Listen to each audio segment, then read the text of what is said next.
Word Balloon is brought to you by the League of Word Balloon Listeners.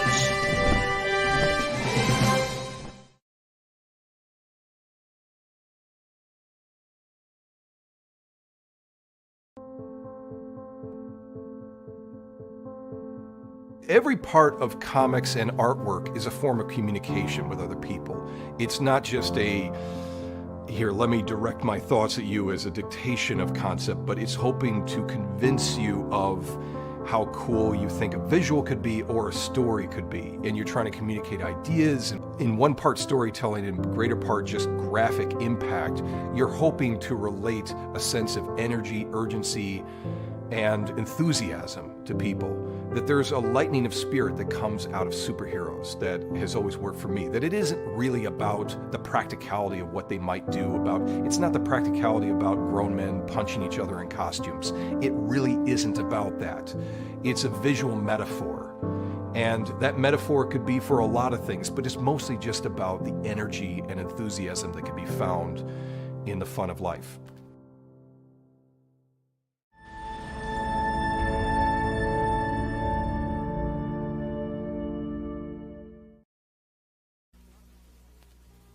Chico and the Man will not be presented this evening, and the Rockford Files will be seen 1 hour later than normal, so that we may bring you the following special program.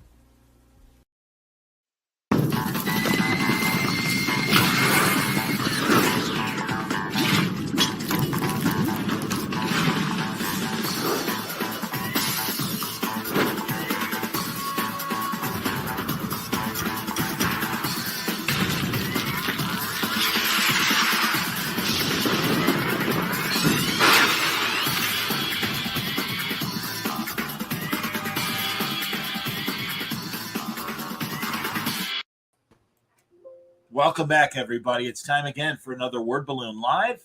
Welcome to my office. John Suntress here, Tom King here. Good to see you, buddy. You're always like, you turn on your YouTube, it's like, what in my office are they going to see? How much of the mess is still on the floor? And it's way too much. Hey, welcome. Good to be here. I just lost a goddamn auction at Art Auction, so I'm pissed about that and ready to podcast. What were you bidding on? Can you say or not? I'm not going to say so that the victor can be like, oh, I got it. I beat Tom King. But I've lost a lot of auctions lately. I'm on a losing streak, which my wife is so happy about. She's incredible. She's like, yay, every time I lose an auction. Are you going to be shopping this weekend at Baltimore? Are you going to be looking at pages and stuff? I doubt it. I don't think any of the big auction dealers are going to be at Baltimore. That's interesting. I don't know, but I kind of would assume that a lot of the East Coast people will be there displaying, but I could be wrong. I don't know. I think a bunch of them showed up for New York, which was like sort of enough for them. I don't know if it's like just the COVID or something or what, but yeah, I think sadly I did Awesome Con. It had no art dealers at all. And this is my next con. And I don't know if we'll get, I don't know. I got some money put aside in case I see a beautiful page. So I'm ready to buy something, but I don't think any of the sort of bigger old, I mean, obviously there'll be artist alley, there'll be artists there. You can buy. Sure. But I generally collect stuff that's a little older than that. So. Well, that's true too. I don't know, man. Again, the explosion in prices since COVID has just been shocking, and it was something I never paid attention to until COVID and everything. But yeah, everyone has schooled me in terms of prices really went up dramatically. Yeah, art has gone up like 2 to 4 times and keeps going. I thought it had settled. I'd like the last 2 or 3 weeks, I was like, it's settling. All right, finally, good. Because unless you're looking to sell stuff, the numbers going up doesn't help you at all. Like, it doesn't help you to know that like the art you already own is more expensive unless you're looking to sell it. You just, as a collector, you're just like, I want more of these things, and you can get less of them if they're more expensive. I guess if I cared about my children, I would think, it's going up, but fuck it, they can sell. They'll be fine. So art. The art. These are my 2 nerds that I don't talk about. I collect original art, and I watch old movies. So I'm ready to just talk about those and not comics, so we can get going. Have you noticed here, real fast, about old movies? I really think, and maybe we were talking with an insider that would know, but ever since then, it really feels like Turner Classic Movies have really shifted their focus on the eras that they especially do in prime time. And I really feel like we're getting many more 50s and 60s movies than we ever did before. And good Lord, like it's been the George Hamilton show for like the last 3 months. And that's okay. George Hamilton made a lot of interesting movies, especially early in his career. But it's like, hey, here's George Hamilton as Hank Williams. Hey, here's George Hamilton as a international jewel thief. And I'm like, wow, that's a lot of George Hamilton. I love that we start our compot by talking about TCM because I'm ready to go. I have many TCM takes. No, I agree. They've sort of pushed it forward a little bit, and it hasn't really affected it. As long as there's like those stupid 30s movies I've never heard of that I like kind of go by and be like, oh wow, who knew that Jeanette MacDonald was in some other little semi-opera thing, like. So that they've probably decreased those by 20% in order to let in another 20% of movies, and that's perfectly fine. Like I wasn't able to watch all the ones that already are on, so great. I'm glad, and they're emphasizing that old movies can sort of speak to the mod, because old movies have a big problem because a lot of them are based racism and sexism is a huge part of these old movies, and so they're doing great at putting that in context and sort of finding the stories within that struggle to highlight and show that there is sort of another side to that story, which I very much appreciate. And it's a very tough knot to undo, the sort of racism and sexism inherent in pop culture today. And they're trying, and I appreciate it. I understand, and I don't disagree. I find it very interesting again that they've kind of shifted into, and then also a lot more 70s and 80s movies too, for that matter. And again, I get it because a 1970 movie is 51 years old, so they are old movies. It's interesting. I just find it all very interesting. And also, the depressing thing is when it started in the 90s and the aughts, you could be like, all right, let's go talk to an old movie star, an old movie director, and I think we're finally at that point where they just don't exist anymore. Marsha Hunt turned 104 today, and she's the last one. Wow.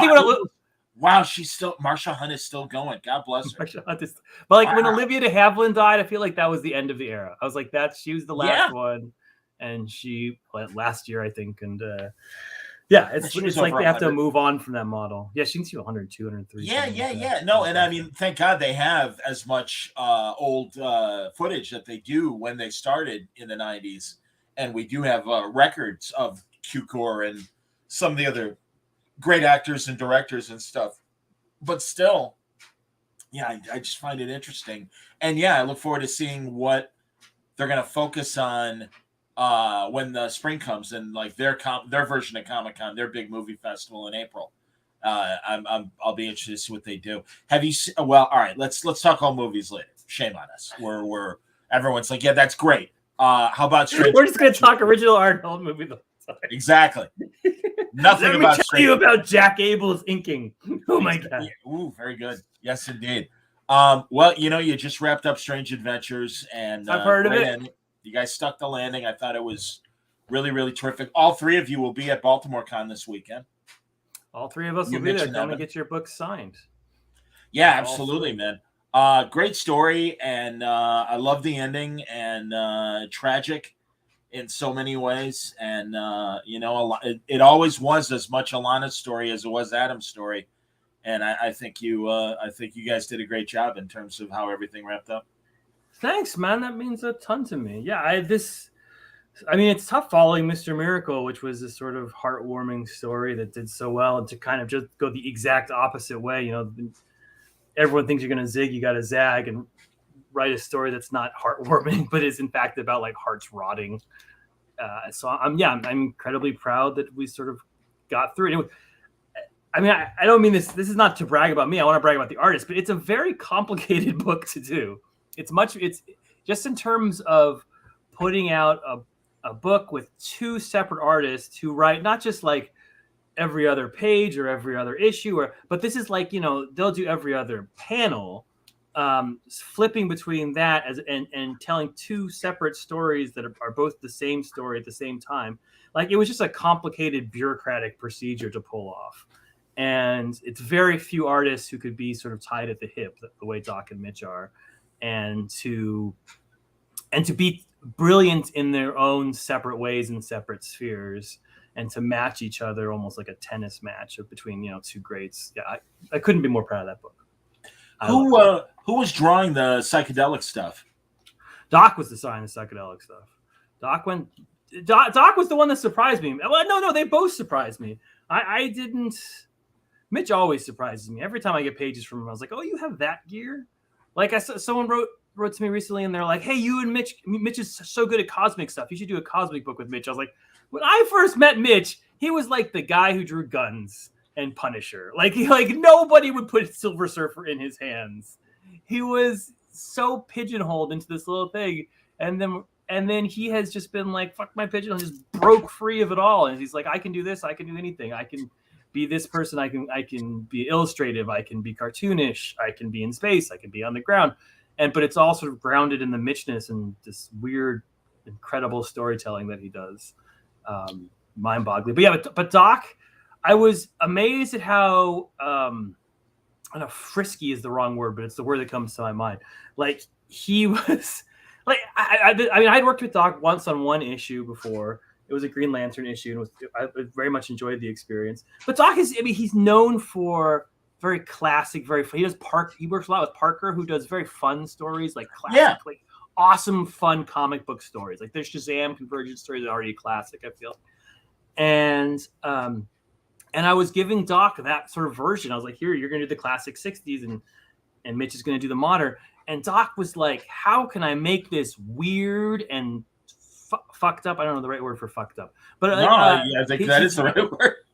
And he's like, I'm going to design all the alien creatures, and they're going to be weird alien creatures. It's going to be fucking owls that eat people. They're going to be weird underground. So he designed like all the creatures in the background, and then like I was like, you want to do a sex scene? He's like, let's do a sex scene. So we did a sex scene with Doc. And so like he was just he in no way wanted to be, I can do classic, beautiful, perfect superheroes. He's like, look at this other thing I can do. I can build fucking worlds. And I was just absolutely blown away by him. Well, and in conversation with Doc, I know as much as he's proud of his classic style, he didn't want to be pigeonholed. So that's the great thing, that he really used this story to have an opportunity to kind of really stretch and show beyond classic what he can do. And he absolutely delivered. And Mitch was amazing as well. No, really, man, again, I never felt that the transitions of art were jarring in any way. It just worked, and also as Glauber here says, there are usually some aspects of post-traumatic disorder in your work, but Strange Adventures had the best use of it. Such a great story and an amazing ending. I couldn't agree more. Absolutely.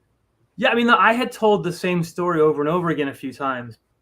Where I had told these stories about these guys who had been through traumatic experience and then found someone who they loved and sort of came back from those experiences into good. And I knew everyone was like, that's the story Tom's going to tell. Like he's going to be like, okay, here's Adam. He's going to go through a traumatic war experience and his wife's going to build him up. And so it's like, it's wonderful when the audience expects something, because then you're like, now I can twist them, So I was like, so the whole audience is like, oh yeah, this is what's going to happen. Adam's going to redeem himself through his love of his wife once he goes through this work. But I mean, spoiling the crap out of it, but that's not the story I told. That was a setup. That was like, I was using the expectations of my bad writing to create some good writing, which is a very fun sort of thing to do. Where everyone was like, oh, okay. It was a way to get to put a twist in, because it's like almost a postmodern thing. Like, I know what Tom's doing here because I'm Tom, because I've done it 3,000 times before, and I can be like, no, we're doing the opposite.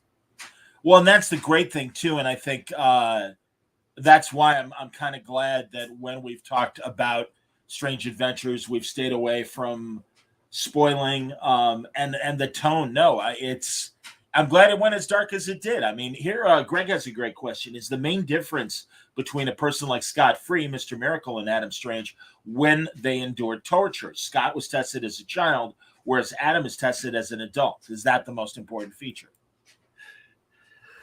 I mean, it's hard to say what turns one man good and another man bad.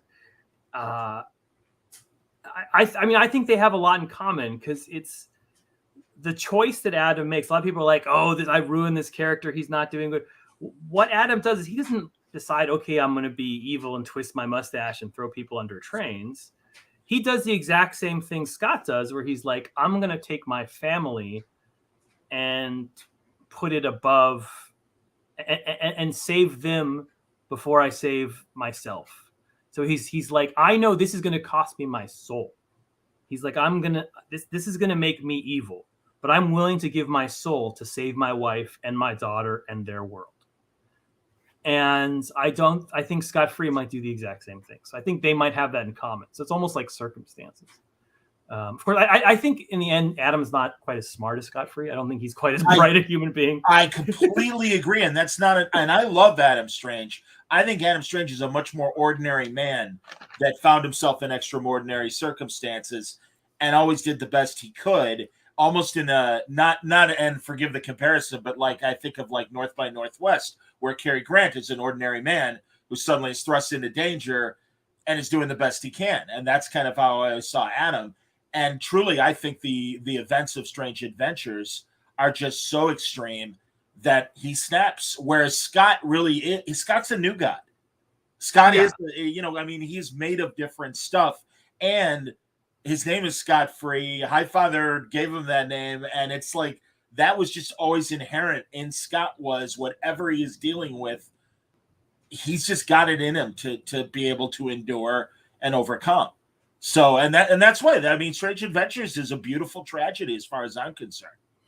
I mean, it was to me, on some sort of meta level, to me, it's the difference between a character created by Guy Gardner and a character created by Jack Kirby.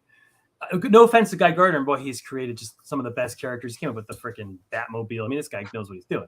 But who are you saying? Guy Gardner? No. That's what I was going to say. Wait a minute. What did Guy Gardner? No, not Guy Gardner. Fox. Gardner Fox. Jesus. Gardner Fox. Sure. Oh my God. Guy Gardner's an asshole. Jeez. Sorry, yeah. I was writing Guy Gardner for Human Target today.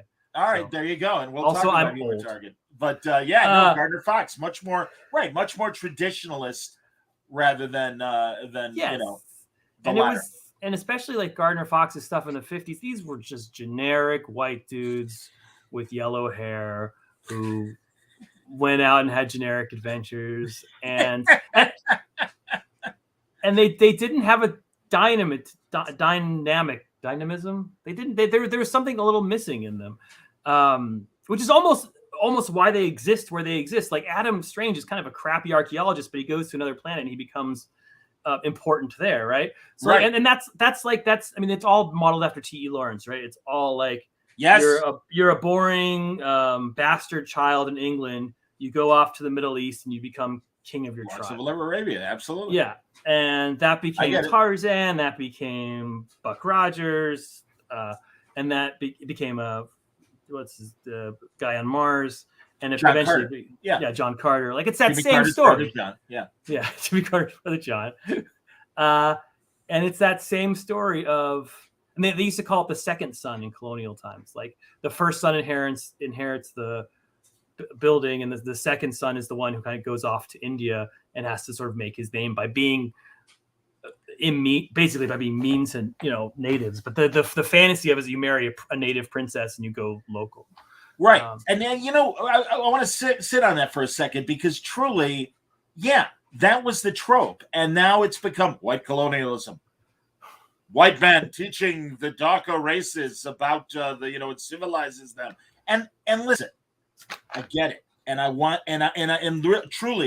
really respect people like Ron V that are taking that just the basic framework and making something smarter and more evolved from it. But truly, sometimes something, Tom, and you'll forgive me because here's another tangent. Bleeding Cool last week had this. It was Saturday. A writer had a story about how the first season of Bewitched is problematic. And it's like Samantha's in an abusive relationship because Darren won't let her perform witchcraft, and he's making her stay away from her witch family. And it's like, man, I'm sorry. I disagree. And also, by the way, it's fantasy. It's not real. Jesus Christ. It's a 60s show. Move on. It really just pissed me off. I tear my hair out because I have so much. But well, it's funny you're talking about it because Dune is now about to hit theaters, and Dune is this narrative. It's that exact same narrative I just outlined from all of those cards. It's a king who goes to a native planet and finds a princess and learns that he's better at the natives at being a native and becomes their leader and leads them against. It's like that exact same narrative that we sort of took on in Strange Adventures. So that narrative is still alive. It's still bringing people to the theaters and paying tickets. I'm with you, man. There's so many questions right now about Strange God, Adventures. I watched so much Bewitched as a kid. I feel bad. And I Dream of Jeannie. She was stuck in a bottle. Well, that's, God bless Barbara Eden, because I saw her in one of those Archive of American Television interviews, and it's like, didn't you feel kind of exploited being in the harem costume and stuff? And she's like, Jeannie isn't a woman. Jeannie is a genie. She is a mythical being that is 1,000 years old at least, and should not be defined by the confines of human sexuality. She goes, I never felt she was like that, and I still don't feel it. And it's like, next question. And I'm like, God bless you, Barbara Eden. You get it. That is and it was really like great ownership of, no, sorry, you read it wrong. And whatever, but like Jeannie wanted to be a woman, but she wasn't a woman, and she never really understood what it meant to really be a real woman and everything. And it's like, I like that. I can say that 9-year-old Tom did not get that nuance, and just neither did I, man. Good Lord, I told you when I met her. Yeah, you couldn't help but notice how beautiful the Barbara Eden was, and I'm like, I got to tell you, one of my first crushes was on you, and she's like, how charming. I'm like, all right, sorry. All right, hold on a minute now. Let's see here. That's interesting. Lewis says, I love Strange Adventures, but I gotta say, man, I'm so glad I'm not an Adam Strange fan. Well, again, and someone asked too, Tom, were you concerned about like pissing off old fans of Adam and stuff like that? Well, I mean, it's a Black Label book, so if you want to ignore this and say it's a story for adults, and there's the sort of the Adam of Strange of your childhood still exists, I 100% agree with this. It's just a story. So yeah, I don't go into stories thinking I'm going to alienate fans or want to alienate fans, but I also don't go into stories thinking I better cater to these. I mean, I love Adam Strange. I love that Carmine Infantino art, but he's never been much more than a guy with a jetpack. I mean, there have been some good series with, like, I read them all and they're pretty good. Like the Pascal Ferry one's all right. But mostly it's an art thing. Like hasn't been sort of a center. I mean, he was Canadian for like 15 years and nobody noticed. Like Jeff Lemire made him Canadian. I wasn't too worried about this. Like I would be with, someone else who kind of lives in a lot of people's hearts. I don't think Adam Strange lives in a lot of people's hearts. Maybe I'm wrong. Glauber also points out again, and we shouldn't dismiss Michael Holt, Mr. Terrific, and his wonderful position. I always love that, and I'm waiting for the argument, oh, really? Mr. Terrific's only the third smartest person in the DC universe, behind Lex Luthor and Batman?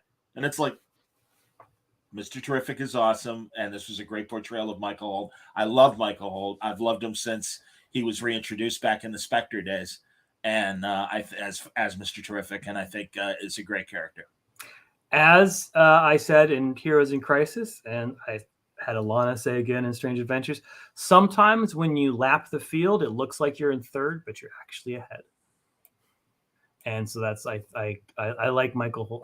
There's no character more fun. That's why you read the end of this. It reads like a final chapter or like a series, like a season finale, not a series finale.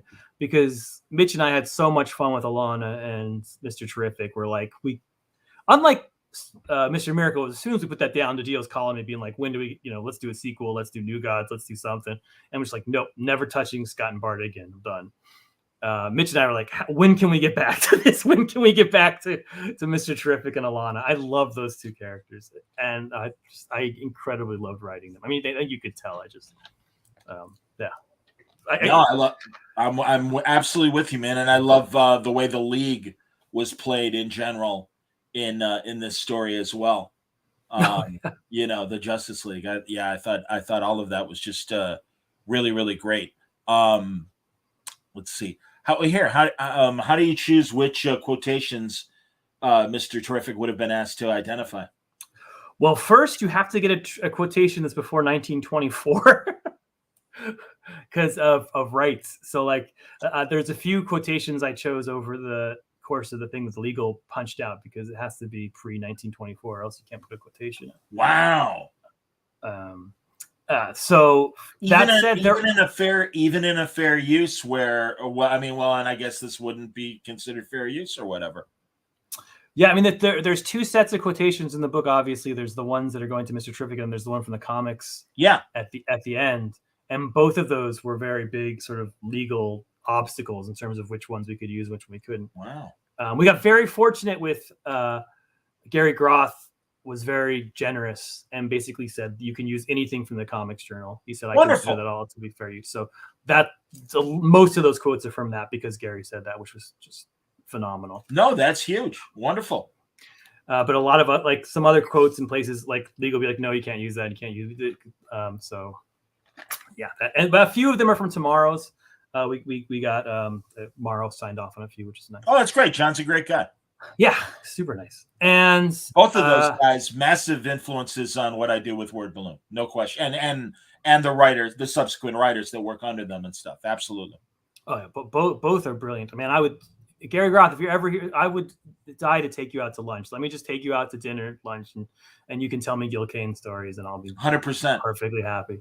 Yeah, I'm with you. I'll be there as well. Absolutely. I know Morrow enough that. So all the quotations, they were not chosen at random. They're all meaningful. They're all metaphorical. Basically any question, if you look deep at what they say, it has to do with the issue or that moment or what everything is about. You know, it's not a coincidence that we end on a W.B. Du Bois quote. And yeah, so we had a whole thing about the Green Knight, and that of course was a metaphor for him losing his honor and sort of getting it back, and of course that played out as every single quote was chosen, not just like a random quote. It was chosen to reflect a theme of the book, and I tried to lean in to show, because I chose quotes from all over the spectrum. You know, there were philosophers, there were poets, there were all this, but I tried especially to pick. I mean, not especially, but to include a lot of Black voices and to say like they're just as much because when I took, I'm wearing a Columbia shirt, and I took the great courses at Columbia, and you get like one Black voice in terms of all of Western civilization, and of course that's kind of bullshit because there's a ton of them. So I tried to go back and be like, they're as much part of civilization as everyone else, obviously. So besides that, yeah, I'm with you, man. Absolutely, Raphael. Great question here. You said Mr. Miracle is comforting while Strange Adventures is not. Would you say that Batcat is a mix of the two? I'm enjoying the tension in Batcat, but I'm worried about how it's going to end. It's definitely a mix of the two because generally speaking, you try to write fiction and you end up writing nonfiction. That's been my experience in writing. Like you write these stories that are way sort of out there and they're about totally different people. Like, I'm writing about Supergirl. What do I have in common with a 21-year-old woman searching the stars, or Adam, a guy who's on another planet, and eventually sort of write. I think if you're good, and I hope this is true. If you're good, you end up sort of writing something about yourself and about your own soul that you want to sort of share with other people. And Strange Adventures of Rorschach were written in 2020 at the heart of the pandemic. For people who don't know, I changed how I write about a year and a half, 2 years ago, where I write a series all together. I write like I wrote Strange Adventures 1 through 12. I wrote Rorschach 1 through 12. And I just take 4 to 6 months and just sit there and do it. And so like I write like a novel. I stole it from Brad Meltzer. Meltzer told me that's how he did his books. So I was like, man, that's a fantastic idea. If I ever got ahead, I've never been ahead, but thanks to COVID, I suddenly got ahead. So I get. And so Rorschach and Strange Adventures were basically written back to back in the height of sort of Trumpism and COVID and the whole freaking world being exploding around. And both of them are sort of explorations of evil infecting these characters and making them make bad decisions and being paranoid. Or Batcat was written. I thought Batcat was sort of be the third of that trilogy, but Batcat was divided in half because there was sort of a delay in the middle, and I had stopped it at one point. So I wrote half of it in those bad days and half of it in the good days. Not good days, but whatever the fuck we're in now. It seems slightly more optimistic now than it was. And so yeah, I would say Batcat's a mix of the two. And don't be scared of the Batcat ending. It's got one. I mean, it's got to be. Clay and I were like, man, we've been working on this relationship for 5 years. We're going to make something big here. It's our last chance. We're going to swing the ball and try to hit it out of the park. So I don't think it'll end. I don't think it'll disappoint you. I think it's going to be beautiful. It's been great seeing everybody, not only in the future, timeline, but also when Bruce is still there. And I agree with Tyler. I think your use of Andrea has been fantastic. Phantasm in the Batman universe, and he wants to know were you obviously you were a big fan of the animated series. Huge fan. Came out when I was in junior high and high school, and I used to run home to watch it. But Phantasm was a Clayman joint that was his idea. When I sort of tried to lure him over this project, when I'm there. Because my offer was you could leave Batman and do this 12-issue series with any artist you wanted. And I was like, I wanted Clay was my first choice by far. And I was just like, Clay, could you agree to this? Would you agree? And he's like, well, if we do Phantasm. I was like, yeah, all right, we'll do Phantasm. Because he'd been pushing her forever. And I said yes before I got the yes from DiDio. So I was like, so I called Dan. I was like, please, can we use Phantasm? I was like, all right.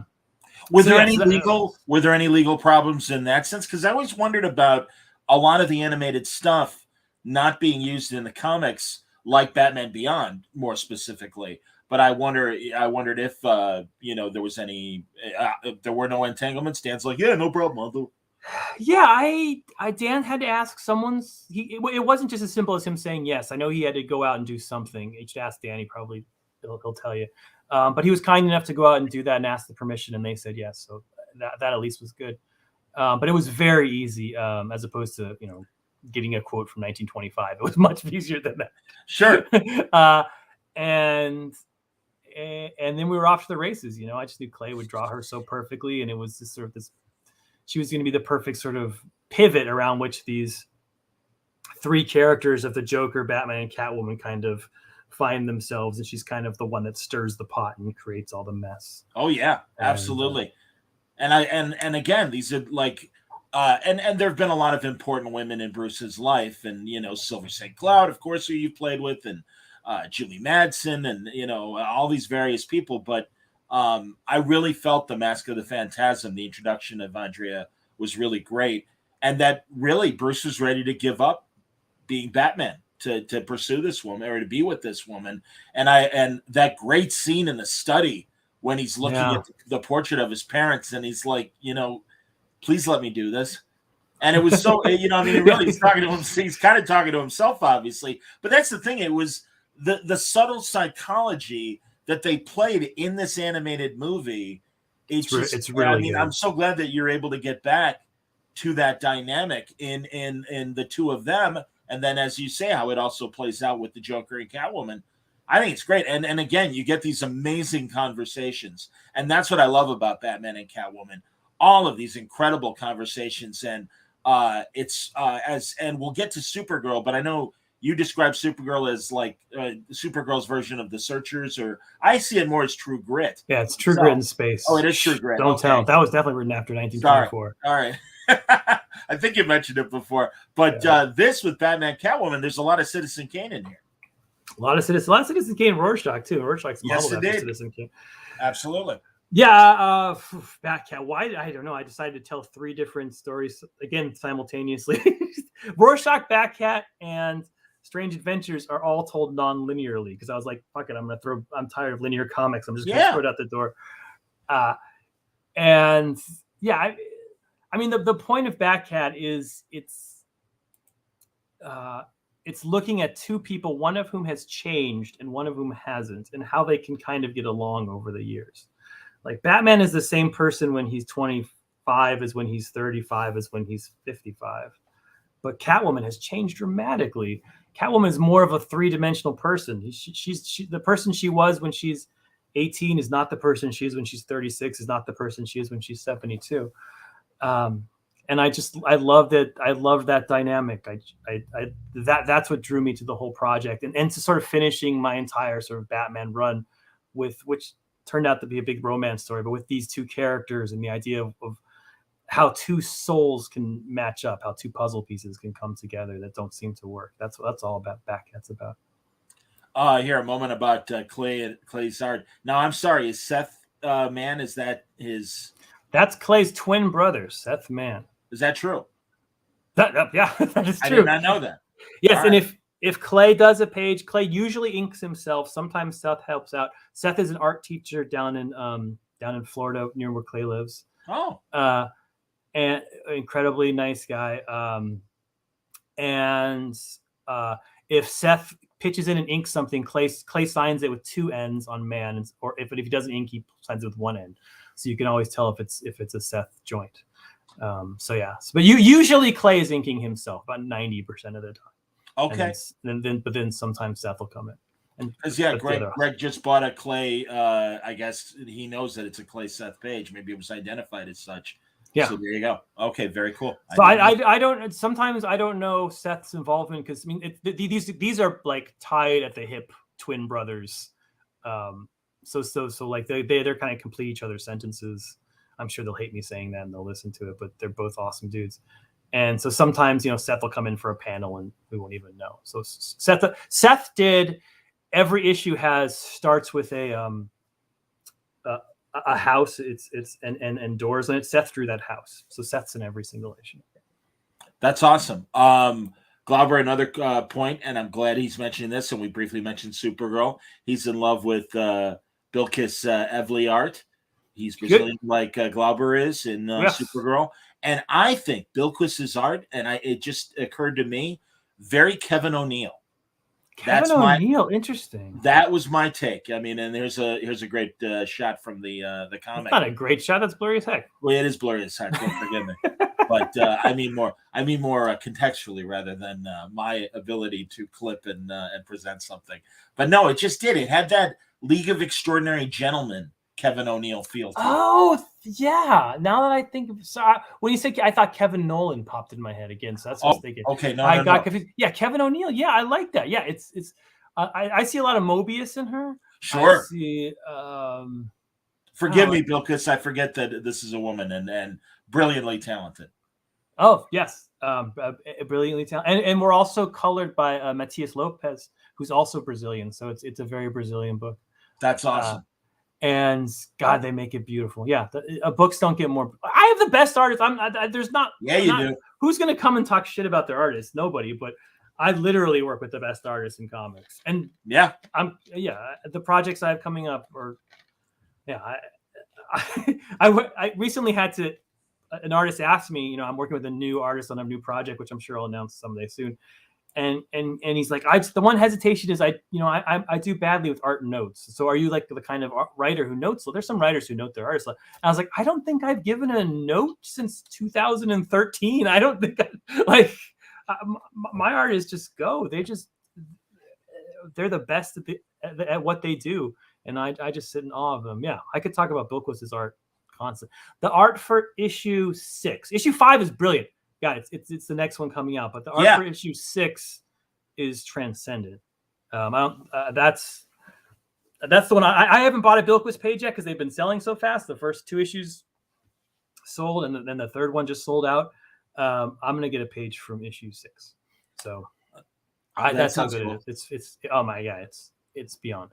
And I really, and it's funny because I was talking to Philip Kennedy Johnson on Friday about this. Just in general, we're talking about the Superman family. And it's that world weariness that Supergirl has that you have in your series, and I think is starting to permeate in general, as opposed to Clark and some of the others, that she has a much more mature Supergirl than I think had been previously portrayed. Yeah, I think that's. I mean, I don't know. I mean, that comes from Jamie Rich, my editor. You know, I've told this, but I had set that story up with her as the naive one, and someone else as the more expert one. And my editor's like, "What if she was the expert and we added a naive person?" So and that's when that whole story clicked. That's when it sort of came into. I was like, "Oh," because you know, I talked to Steve Orlando about this and sort of about how she had gone through these 3 Holocausts by the time she was 14, which Superman didn't do. That's why he has a little bit of. He's a farm boy from Kansas. You know, he was raised by these 2 happy, nice-go-lucky parents who hid all the bad things in the world from him. And then, oh no, when he was 12, he found out he was from another planet. But you know, his dad's like, all right, let me go take you and give you some advice. And Supergirl didn't have any of that crap, man. She was 14. She landed on Earth. Clark put her in an orphanage and said, "I'll see you in 4 years." She had a hard life, and I think sometimes a hard life makes you a little hard, and Sure. And a little tough, and a little bit like a diamond that's unpolished. And yeah, I like her that way. I like her as a veteran. I like her as someone who's been through something. I agree. And I agree with Raphael saying here that he really hopes that Evely and Lopes are nominated for the Eisner, and he hopes they win it. No, that feels like the same Raphael that's on Twitter that is always so positive and always makes my life so nice. And I just wanted to say thank you, Raphael. I see you on Twitter all the time, and you're very kind, and I appreciate it. Interesting observation from Lewis. A friend told me you might have mixed up Supergirl Linda and Kara's characterization. I don't think I did. I don't think you did either. I think it's a choice rather than no. I think this is where you went. And forgive me, Lewis. It sounds like this is where you went wrong. It's like no, that's a character choice, and I think it's a good choice, and it's a fresh interpretation. I went back. I read the Schaffenberg stuff. I read the Art Saf stuff. I read the Peter David stuff. I read the modern stuff. I read it all, and the characterization is based on that literal 60-year history. That's what it is. But at the end of the day, it all comes back to Otto Binder and sort of what he wanted that character to be. And it's about that first story and about the first origin. Interesting. I like Greg's question here. Who wins in a most grizzled off like old lady, or just in terms of the shit they've had to deal with? Safia, Alana, Selena, or Kara? That's a good question. Those are all tough women. Yeah, man. Probably Safia. I mean, that goes way back. That's Sheriff of Babylon. I mean, she's dealt with real stuff. The other guys, the other women are just dealing with fantasies. I don't know, but Alana's, I don't know. Those are tough, but they're tough in different ways. Supergirl, for all her toughness, is still an essentially a moral character. She's still for truth, justice, and the American way, and the better tomorrow. And Alana is not. Alana is not. She's not out for justice. She's not out for good. Alana is out for Alana, and her planet. She is.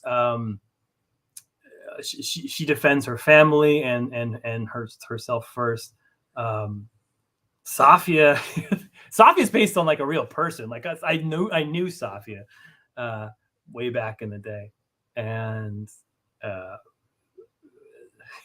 she has maybe one of the best lines they ever wrote, where they talk about in Sheriff Babylon too, that they're commenting what someone occurs commenting to her on how like she, we seem very defeated and the Americans are taking over, and she says we seem very weak, and she goes, oh no, we're not weak, we're patient. I thought of that line when Kandahar fell, and I was like, oh man, they weren't weak, they were patient. Understood. No, and in fact, I believe the Iranians are as well, and it's. Again, everyone forgive the generalization, but my observation was that literally there is a concept of time in the Middle East that is very different from the Western look at time. And in some ways, they are patient. And, some people are like, well, everything that happened in Iran with Mossadegh and the British and the way that they manipulated him and ousted him and everything. You know, hey, get over it. That was like 60 years ago. And ask an Iranian, it's like, no, that was yesterday, and we're still kind of dealing with that. And it's I find it very, very interesting, and it is part of, I think, the complexities of the Middle East and the lack of communication sometimes between West and East as far as that goes. So, well, I don't think it's any different from. I'm sure if you ask some of your Greek uncles what they think of the Turks, they'll give you some opinions.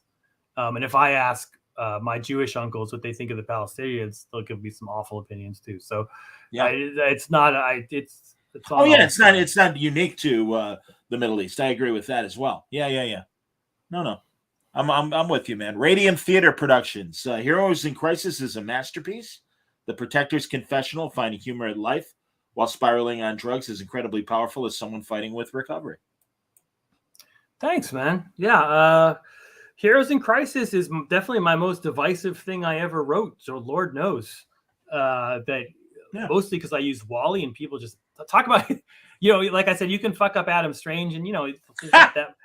You fuck up Wally. There's a lot of Wally fans. I mean, I was a Wally fan. I understood it. So like, that's a different animal. That was some bad casting on my part. But look deeper into that beyond, you know, Wally being messed up and trying to find redemption, and which a lot of people do. If you can put that to the side, a lot of people. That's the book I get the most, where people come up to my table and say, like, you know, this, you know, really helped me at a hard time, which is probably the best thing you can say or the best thing you can hear as an author. Because that book is about a lot of people making mistakes and sort of making bad mistakes and coming back from that. And not like Mr. Miracle is about a guy sort of doing, you know, in recovery, but he doesn't really do anything bad.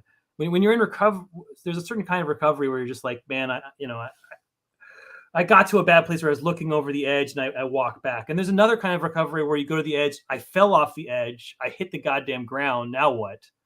And like, those people shouldn't just be thrown out. Like we've always been in comics where we're like, oh crap. Yeah, no, anyone who hits the bottom should be tossed. Like you can recover from that too. You can go over the edge and recover. And that's a lot of what Heroes in Crisis is about. It's about people who have fallen and hit the ground. Understood. So yeah, that book is, it's amazing. That book's every time I get a compliment, I was like, well, I thought everyone hated this book. And but I forget that there's sort of a heart to it that I love. Oh, I lean on the heart of it. Absolutely. Brian says Supergirl 3 was terrific. Reminded me of that classic EC Comics Judgment Day story.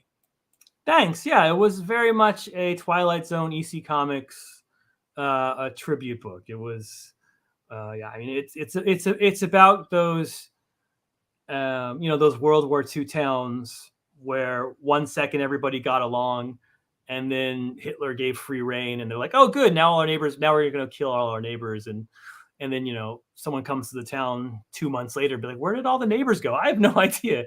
That's what Supergirl 3 was about. And it was of course, about Ruthie growing up and sort of recognizing that not everything that is beautiful and pristine is kind and good. So yeah, but very, very much in the tradition of my beloved EC Comics, and very much in the tradition of that exact story you read. So I'm glad you see that. That's awesome. That's cool. Lewis wants to know who you think is the most suitable successor to Batman's cowl. I mean, I think this answer used to be super easy. Like, if you remember, there was this moment right before New 52 where Jeff Johns was priming Tim, and like Tim had lost his father and was becoming sort of this darker character, and sort of retreating from Connor. And I remember thinking at the time, I was like, oh, this is absolute genius. Like, Tim seems exactly to me to become Batman. Like the Tim that I had watched growing up as a child, that I had watched from, you know, the Marv Wolfman debut to New 52. I was like, that seemed, I mean, I'm sure it wasn't planned that way, but it seemed like an exact trajectory that like Dick could find his own identity. He didn't need the Batman cowl. He was a different person, which was a tribute to Batman. and Jason had he'd gone off the edge and fallen. He had to get back up, which wasn't a Batman. But Tim was just that. He was Bruce again. And then New 52 hits, and Grant Morrison hits like earlier, and then Damian came along, and like that kind of plan got exploded, and then it's a little harder to pick among all of the people. And Tim got kind of weird. He got really messed up in New 52, where he had a whole different identity, and then after New 52, he kind of James did great work sort of rebuilding that character, but it was a tough rebuild, and he kind of lost that strand that sort of already been sort of pushing him in one direction. And I think people are still building on him and sort of finding who Tim was, and if they can get him back to where Jeff had him, I think it should be Tim. Interesting. But for now, looking at it, I mean, if I can put Helena to the side, because obviously that's my pick. Sure. Yeah, I guess it's I think in the end, Tim. In the end, because none of the others. It's by process of elimination. I think Dick doesn't want it. Jason wants it too much. I cannot see. I know there's been some good future stuff with Damian where he puts on, but Damian will eventually want his own identity. He'll want something that's bigger than Batman. He'll be like, Batman, done. I need to be bigger and better than that. I agree with that. I think Tim is the one who could be like, okay, it's almost like, there's always that one brother who's like, shit, everyone went off on their own. Someone has to run the company business. Like, right. Someone's got to run the store. Absolutely. Yeah, that's who Tim is. No, I agree. And I loved when Jeff had those Future Titan stories where Tim was Batman, but he had the gun as well. He had the shoulder holster and everything. I'm rewatching Arrested Development with my children, so maybe I just have that in my head. But he's basically Michael from Arrested Development. He's like, all right, fine, I'll take the business. I can't go off. That's outstanding. Absolutely, man.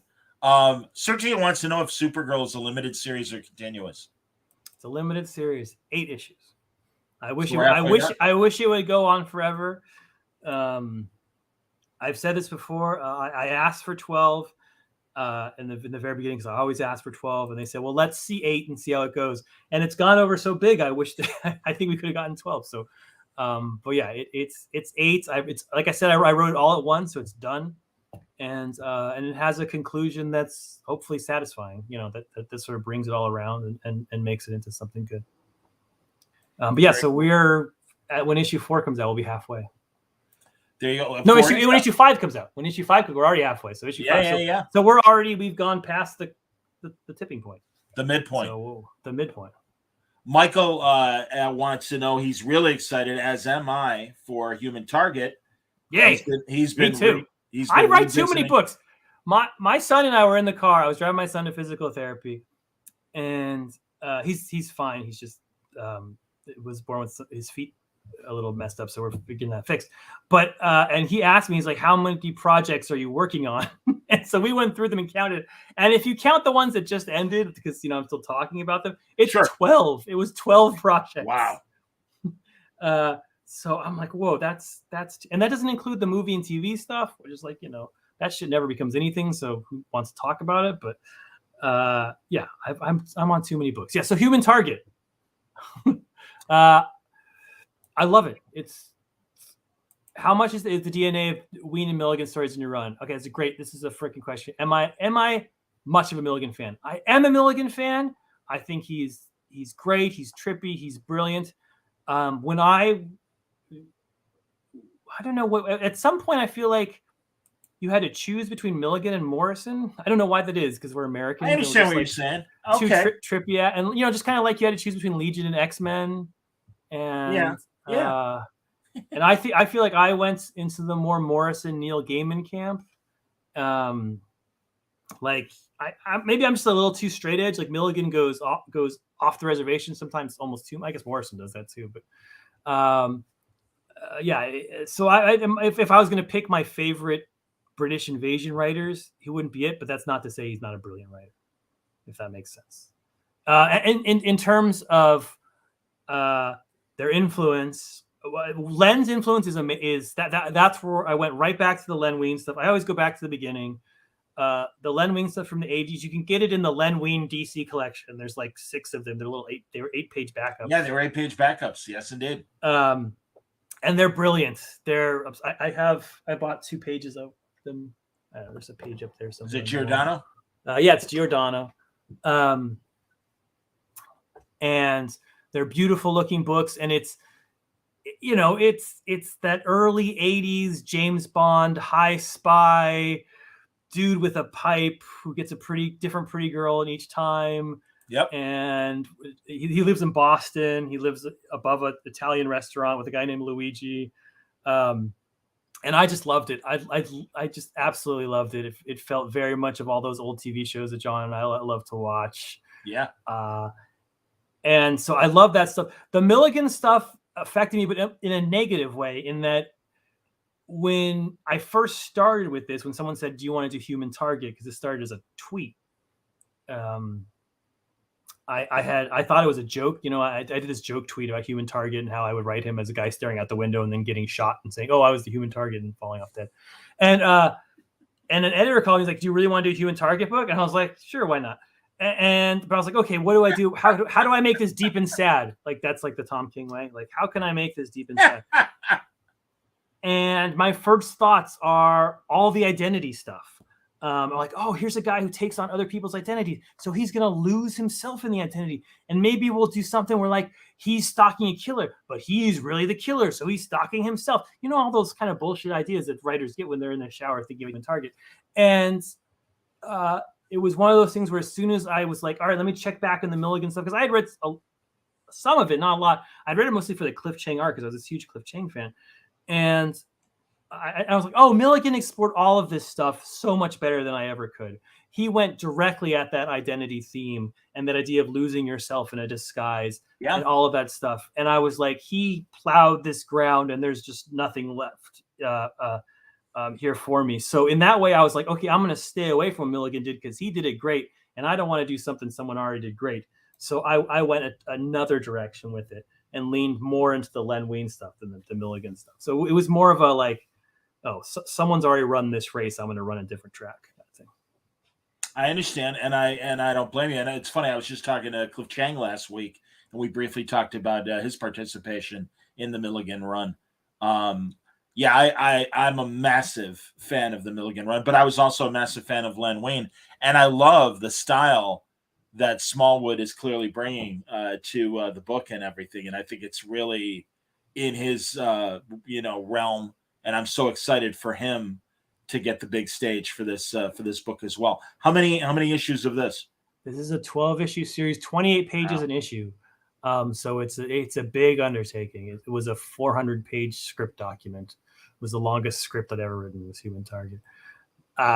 This was, Greg on this book. I've pitched a lot of books in my day, obviously. I've come on, I've done it on Twitter. So I've never pitched a book like this before where I was like, okay, I'm not going to pitch you on the character. I'm not going to pitch you on me. I'm not going to pitch you on what I'm going to do. I'm just going to show you the art. I'm going to say, this is the art in this book. And if you don't want to buy it, then you're just passing up on beauty. And it was the first time we'd ever sort of gone with that book, because that's the selling point on this book. My writing is good. I'm not going to lie. It's fantastic, whatever. But this is going to be the best looking book on the shelves. This is brilliant. Like I said, I had not taken this very seriously. I thought it was a joke from this editor. I didn't really think this would ever happen. And I came up with this pitch, which was stolen, like I always do. It's stolen from an old movie. And the editor's like, Greg Smallwood's on it. I was like, that's great. He's a fantastic artist. And then Greg sent me that first image, which you just put up, which became the cover. He's like, I just did a sketch, and this is what it looks like. And this is what he sent, exactly this. It was a little bit less, a little more rough, but basically that. And that's when I was like, oh, I have to start taking this seriously. Like, I have to, this book could be something special. Like, this can be a Mr. Miracle. This could be a vision.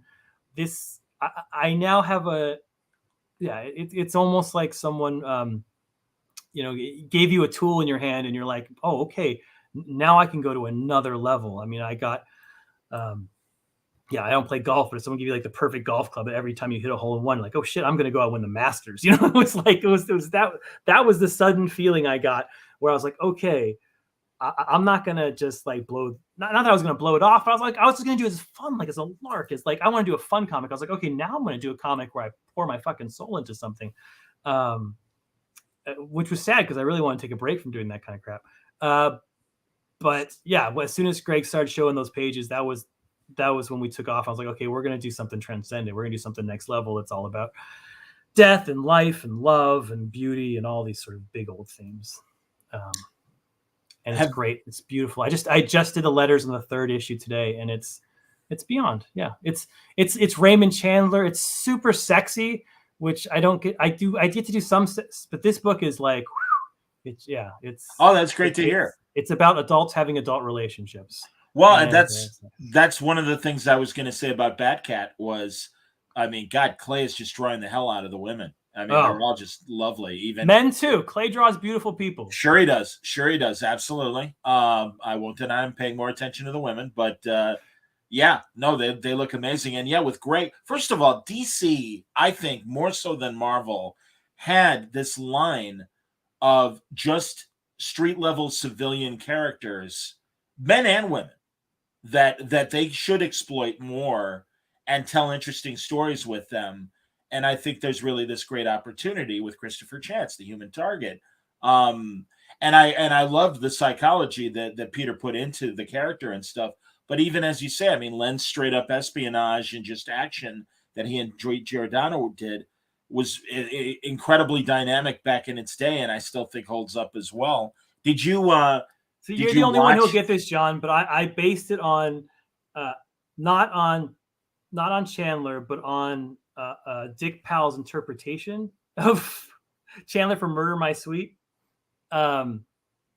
where this is such old movie bullshit, but like Dick Powell was this crooner. He was a very corny boy singer, like really like a boy band of the 30s, kind of just clean cut, happy faced, in sync of its day. Justin Bieber, like he was that guy, but like even like worse because it came before sort of the revolution of Crosby and Sinatra, that like men should sing deeply. Like when he was young, men sung very high.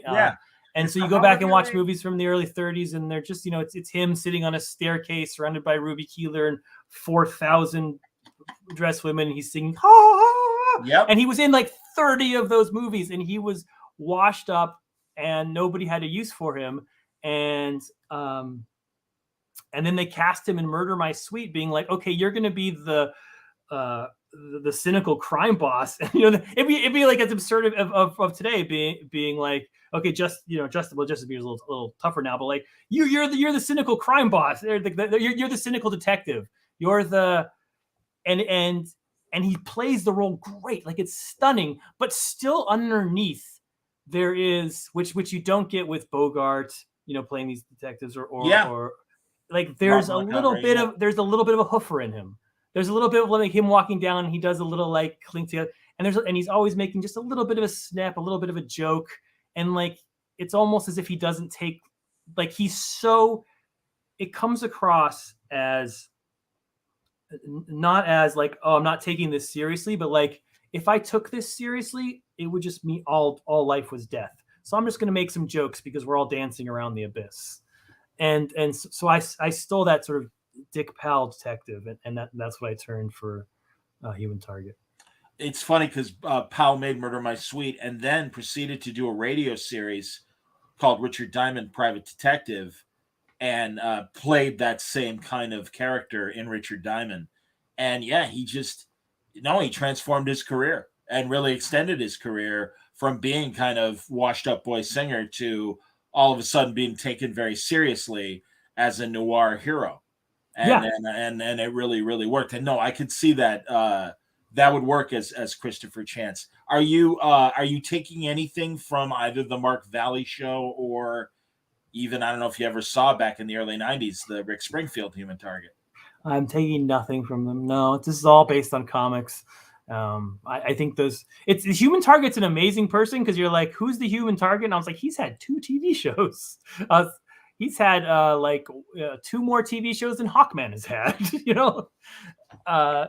He should be an incredible property that everyone knows and should be constantly around and have his own stuff. But nobody knows who he is. And he has the easiest to explain power of all time. He dresses up as other people and gets shot for them, which is just an awesome thing to do. Well, again, yeah, that's why I think it's an interesting thing. And it really, again, going back to Greg's cover for issue 1, the Justice League is going to play a big role in that story. It looks like. Yes, but it's a specific Justice League. It's the Justice League International. It's the DeMatteis, Giffen, McGuire Justice League. That came out of my son, and I do regret this. So my son's favorite superhero, my littlest son, my 7-year-old, is Ice. I don't know why he's just Ice does it for him. He just loves Ice. He's got a nice toy. Oh, she's adorable. Yeah, if we watch old Justice League cartoons, she wants to know, when's Ice coming on? When's the constantly?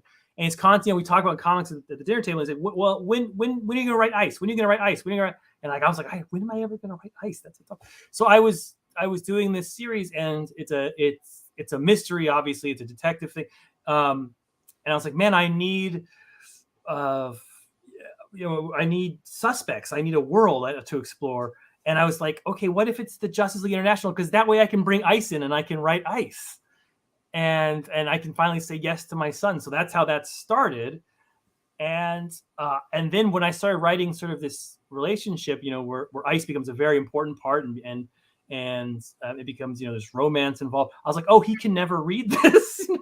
It's because he's 7 and this is definitely an R-rated comic. So it's really depressing where he's like, wow, you're writing Ice. Can I read it? I was like, no, maybe in 10 years. Sorry, fun. Understood. Absolutely. So, yeah. Ricardo wants to know, so will the story be like taking place in the past in some way during maybe, or is Justice League International consider? Well, and again, it's a Black Label book, so it could be a contemporary Justice League International. It's a contemporary story. It's told in continuity.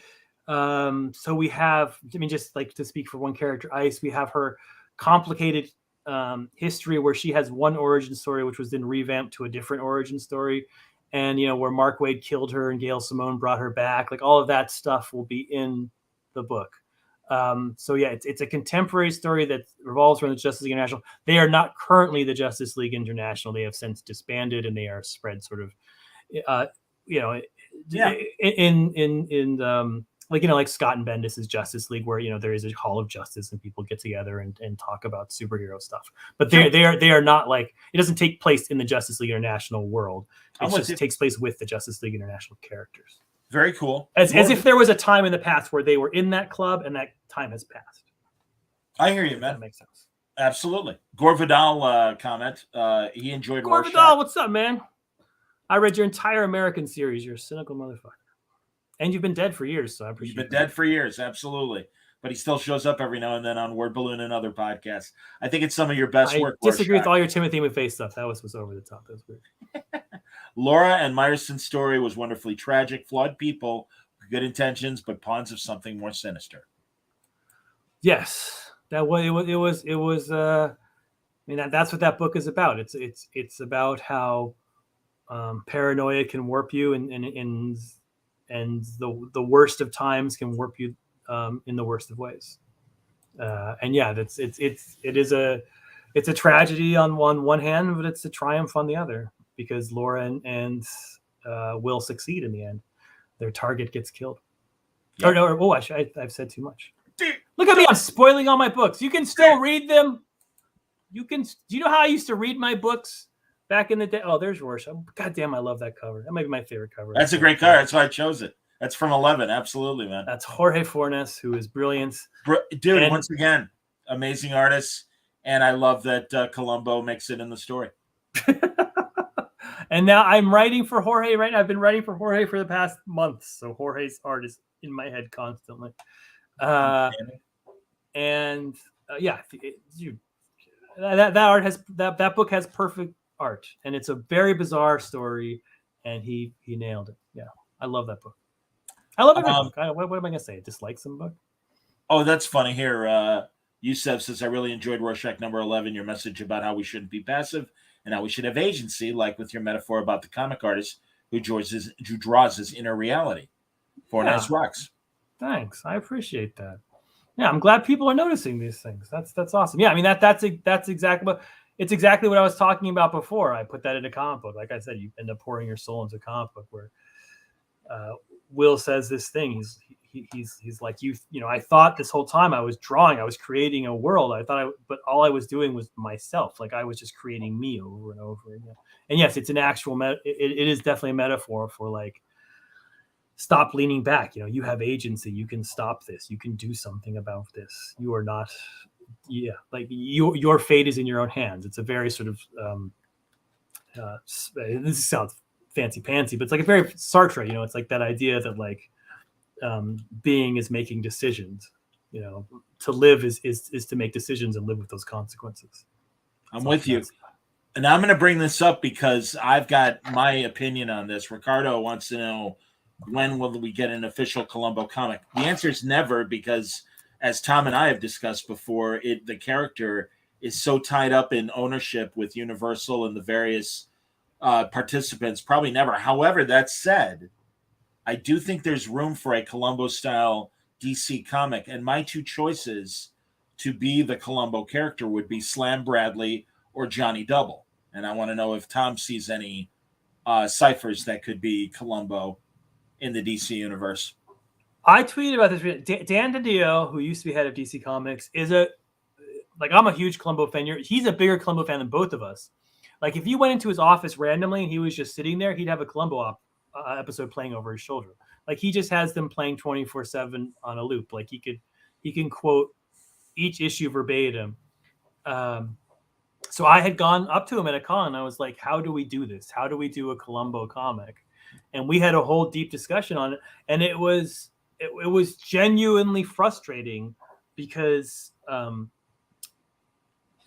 I was trying to figure out like just the first, just the cold opens of Columbo, which are so fantastic, where you see the plan for the murder, and you see this, and you see that, and you see this. And I was like, in a comic, even if I did it on a 9-panel grid, which, you know, a 9-panel grid, you could tell a lot of story in a little amount of space.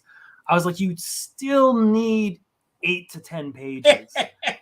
Like just to do, you know, you have to set up the murder. You have to set up this, and you have to set up and you have to put up all the clues and like that. Usually that's about 20 minutes of the show. Right. And it's a 90-minute show. Film. Yeah. So you still have an hour after that. But like, and so then you're 8 to 10, and then if you're doing a 24-issue comic, you're fucked. You can't tell the Columbo part in 12 pages. So even if you're doing an annual, which is 38 pages, you've got 30 pages to do all the stuff you need to do. The first time Columbo comes, you know, his first meeting with it, his befriending of this person, you know, they're just like, there are the same beats that you have to hit over and over again with the good, his finding the twist, and even having the denouement where the two characters do that.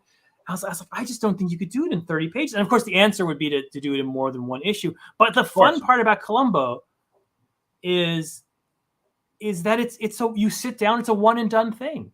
Like there's no to be continued next time on Columbo. Right. Like you sit down with you're like, oh, it's been a terrible day. I'm going to turn an episode of Columbo. You're going to see the murder in the beginning. You're going to see it solved by the time you stand up. Like that's part of the joy of the series.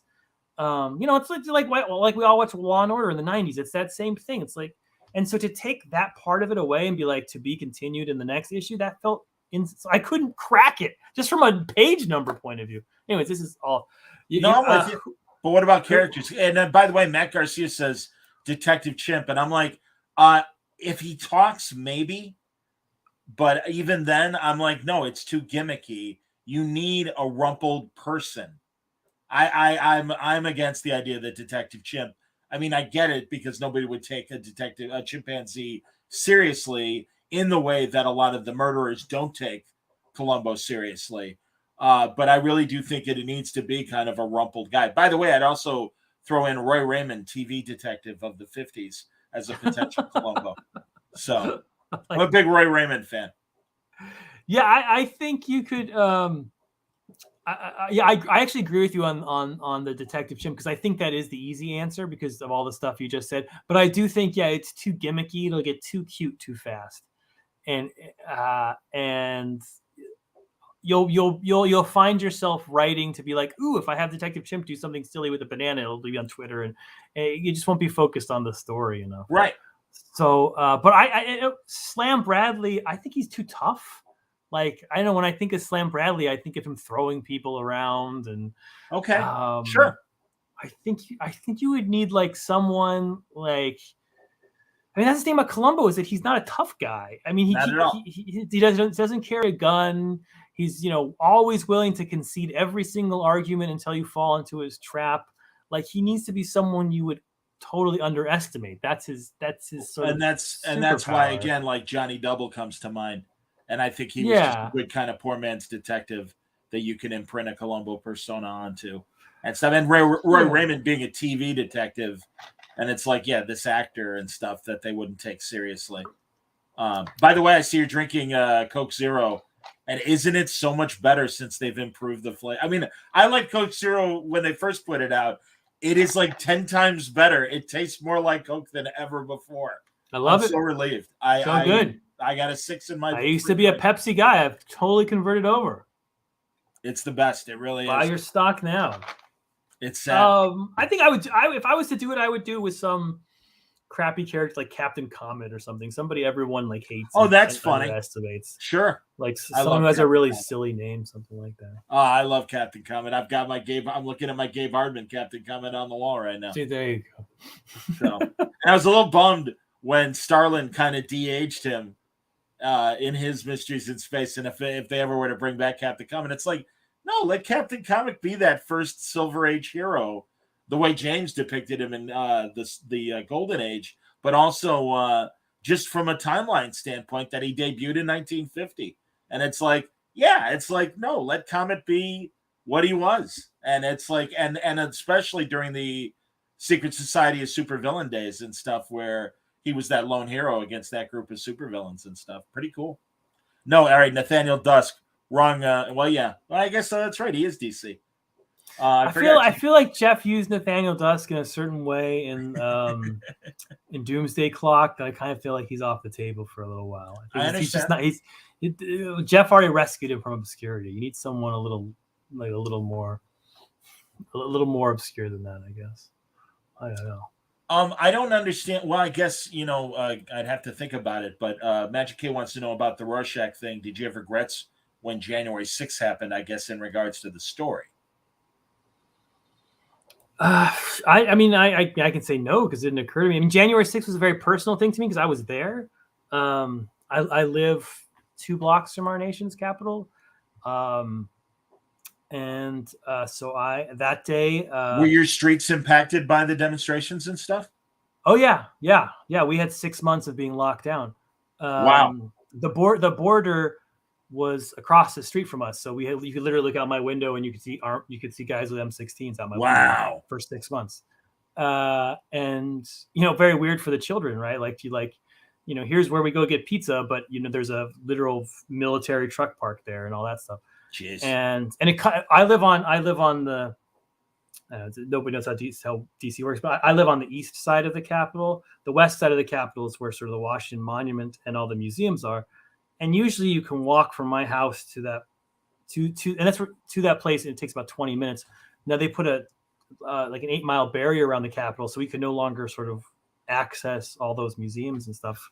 It was the height of COVID, so it's not like we were eager, but it was tough because that's basically and they say shut down all the parks. There's all these parks where my kids didn't have a place to like ride their bikes and play baseball and stuff like that for 6 months. But I was actually there that day. Like, I took my dog Roxy.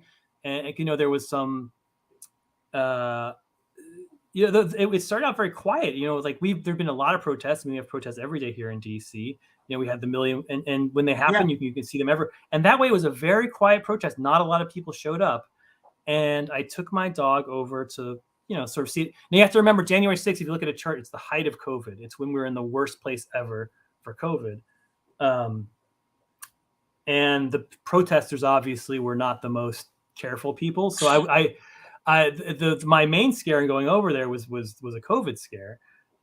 by double mask, and me and my dog went out just to look and see what it was like. And as I got there at about 2:30, and you can see my tweets, and I was like, it's nothing's happening, just a bunch of assholes are peeing on stuff.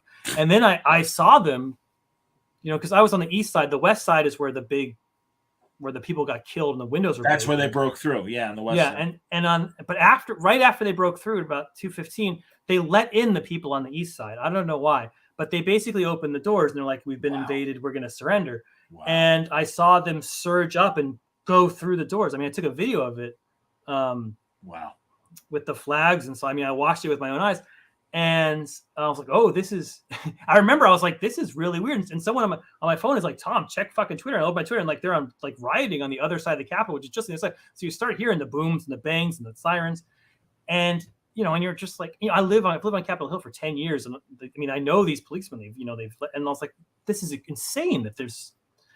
And it didn't make any sense. Like when BLM happened, there were huge barriers all around the Capitol, and they didn't let anybody anywhere near the Capitol. When this happened, they let everyone right up to the doors. So it was like a very easy invasion. Like this was such a small crowd. It was a few thousand people. Like it was so big that my dog and I could go up there, and I didn't feel at all cramped by the COVID situation. And so then I went home because my wife was like, "Get the fuck home!" She's calling. Yeah. And I walked among the protest, and it was very, everybody's like, "We're going to kill Pence." That was the big, like, Jesus. That's what I kept hearing over and over. We're going to kill Pence. We're going to, and I walked home. I stayed home. And we were like, "Well, should we get out of the neighborhood because it's getting worse and worse and worse?" And you just couldn't believe what you're seeing. And I could see that, from my front door, they were walking by my door. The huge flags and the celebration. And about 2 hours later, we didn't know if we should leave. So I was like, "All right, go back." So I went back out just to assess it to see if my family needed to evacuate. And 2 hours later, they still had not put up any cordon, so I could still walk right up to the Capitol steps. It was. So I went for a second time and sort of watched them get kicked out and watched them sort of come out of the building. And it was a crazy. And then of course they shut down my neighborhood for 6 months, which was, we didn't know if they'd ever open it up. Like every day, be like, "Are they going to tear down the goddamn fences?" And they have now. Now it's beautifully open, and you can basically go almost anywhere you used to go, except for this one beautiful view, which is now forever cut off. So fuck you, for that. Man, I appreciate you opening up about that, Tom, because honestly, I didn't realize how close you were to it all, and you're probably the first-hand account of how bad it was and everything beyond the obvious of the videotape. But to hear how it impacted your neighborhood and everything, I think is pretty stunning, frustrating, and only gets me angrier. And I'm glad that this is being investigated, and I hope that it leads to serious consequences, because as you said, how were they able to let people in when other large demonstrations, obviously that was a barrier. So, and again, I'm no conspiracy theorist, but something must have happened. It makes. If I don't think people understand the geography of Capitol Hill. Obviously, it's my neighborhood, but like the two bombs that were put, the two pipe bombs that were found before the invasion, and they're like 6 blocks away. Like it's less than walking half of Comic-Con floor in San Diego to get to the bombs. And it's crazy that 2 bombs were planted and found, and they were still like, "Okay, come here." Like they didn't, like at the point that they found 2 explosive devices, that's the point the military should have come in and been like, "Okay, we got to be prepped for something." It's crazy that didn't happen to me. Yeah. And it's crazy that it took. I'm telling, like I went there 2 to 3 hours after it happened, and the military still wasn't there. Like it's just witnessing it as an eyewitness, and it wasn't. There's all this like, "Oh, it was false flag" or something. No, these were genuine, like, people who genuinely wanted to go in that building and genuinely wanted to kill Mike Pence and thought that they were there to overthrow an election. Just have no doubt from someone who was actually in that crowd. Like that was their actual intention, was to overthrow an election. In my opinion, not my opinion. That's why I heard my own fucking ears and saw with my eye. Yeesh. Unbelievable. All right, back to Columbia, Bo. I don't know how it affected Rorschach, but I didn't have any regrets. I roll emoji who goes, "Why not let Jimmy Olsen be Columbo?" I could see that. Jimmy Olsen would be a decent Columbo, I think. He's too young. I was going to say a little young, but beyond that, I'm okay with it. I don't know. He's too prouncy. He's too prouncy. He's too prouncy. I don't know what it describes what I'm looking for. He's too like energetic. He's proud and prancy. He's proud. Yeah, he's proud and prancy. Yeah, I mean, maybe I have Fractions Jimmy Olsen stuck in my head, but because that book was so good. Yep, But hilarious. yeah, no, Jimmy doesn't work for me. He's just he needs a little more cynicism to him. I always think of Jimmy as a cub reporter. I can't get that out of my head. I can never make Jimmy 40 or something. Jimmy's always in my head in his early 20s. No, I'm with you. Absolutely. Yeah, well, that's funny. Ricardo goes Black Label old Jimmy Olsen. Sure. Absolutely, man. Let me tell you about my day. Still a 50-year-old cub reporter. Absolutely. Like never progressed beyond that as far as Perry was concerned. I love that. He never got hired. He's like the cynical old guy in the back of the newsroom. Nobody wanted to promote me. Take a picture of this, Jimmy. Take a picture of that. Do you remember that one awesome episode of Lois and Clark where I forget who ages young Jimmy, and they bring Jack Larson, the original George Reeves Jimmy Olsen, to play old Jimmy Olsen in this episode?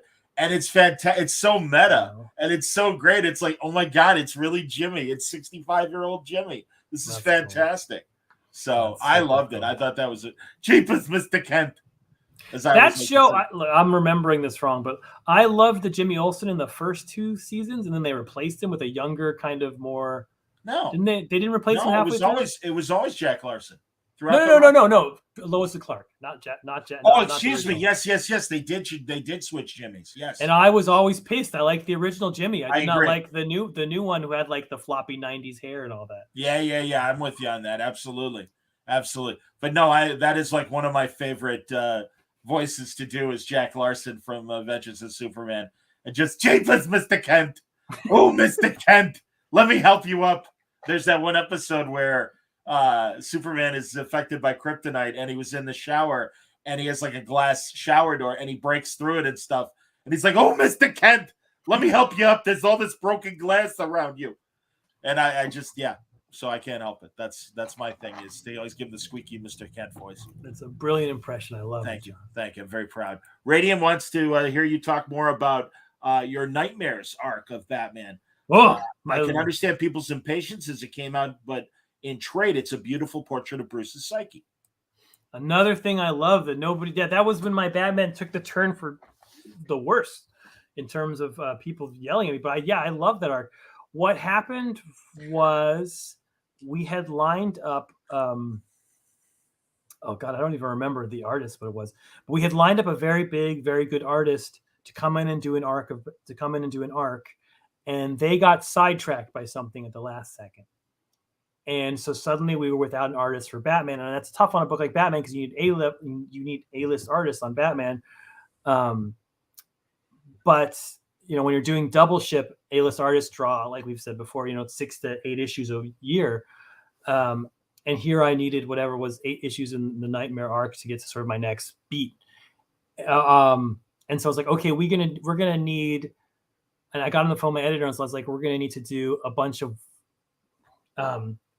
different artists to fill this in. I mean, great artists, like brilliant artists, like Mitch Gerrits and Michael Hanin was on that, and Travis Moore was on that, and I had already written the first issue. And I was like, okay, what if we do a series of one shots that all sort of take place in different things, where I can do, speak to each artist's strength. And this will be, I was in the midst of this sort of Batman. He had sort of fallen after the wedding, and this was him sort of coming back from that, and it was, sort of a psychological moment where we sort of had to get into his psyche and learn sort of what was going on and why did this hurt so much. I was like, okay, I'll do it as a series of dreams, and we sort of build to the mystery where he realizes he's dreaming and he has to find a way to break out, like the dream is a trap. I think probably I was reading too much Neil Gaiman at the time. And and so that's how it became this compromise, because I knew we were going to need so many different artists to draw the book, and so I did it just as a series of dreams as a way to build upon them. And that's how. And I mean, some of those issues are my favorite issue. Like, I think that the comic Mitch and I did is the best horror comic I ever wrote. It's legit creepy and scary. It's the biggest rewrite I ever did on a comic, where after Mitch turned in all the art, I stripped every single word on it I had written because I didn't like them, and rewrote the whole comic Stan Lee style, just responding to Mitch's art. And I mean, the Unique Paquette. I've only worked with Unique Paquette once. When we did a whole issue where Batman and Catwoman are dancing for the whole time in this sort of romance. And that's, if you could get one person to draw Batman and Catwoman dancing for the whole time, it's Jenny, because he's like a music genius on top of his illustration genius. So he put in all he designed this whole like music theme that went through the whole thing. It was just I love that arc. But yeah, people were very frustrated that it was a dream, because I understand, because I don't really like dream sequences in movies, so it was going against my own instincts, and I wouldn't do it again. And I think people felt the stakes were a little low, because they're like, "Oh, nothing really matters in a dream." I never saw it that way, because I saw like he was in a trap and trying to find his way out of a trap. Is how I thought about it. But it was sort of a thing. Mark wants to know if you will work with Janine in the future. Michael Janine. Here, pardon me. There it is. It's Janine. Janine, excuse me. I would drop everything in a second to work with Mikkel. He's brilliant, and he's been with me since my very first comic. And he's just an incredibly nice guy, and he draws perfect people. He should be on Superman, because he's one of the great Superman artists, and he is on Superman, doing Superman the Authority right now. So he's doing where he belongs. Yeah, I would work with Mikkel in a second. Whatever he wanted to work on, I'd write for him. Mikkel, and I think, despite all, I think Mikkel and I still. He's the artist I've written for the most over my entire career. Okay. Raphael wants to know what your initial thoughts were for the Batman trailer. I guess Patterson mentioned you in his reading for the character. I can't talk about my initial thoughts, because it has to do with a project I'm doing in the future. My initial thoughts were, "Oh shit, I got to do this project better than I'm doing it," because I was like, I got to up my game, because they look like they up their game. I don't know, look cool, look badass. I don't know what to say. I feel like I have no good insights into this except to say, I mean, in the first like 10 seconds, it was like the best Riddler scene I'd ever seen. Like, Riddler seemed very relevant all of a sudden. And this comes from a guy who I was in line to see Jim Carrey's Riddler when I was a kid. Like, I waited 8 hours to get into that movie theater to see him put a blender on top of his head as his origin story.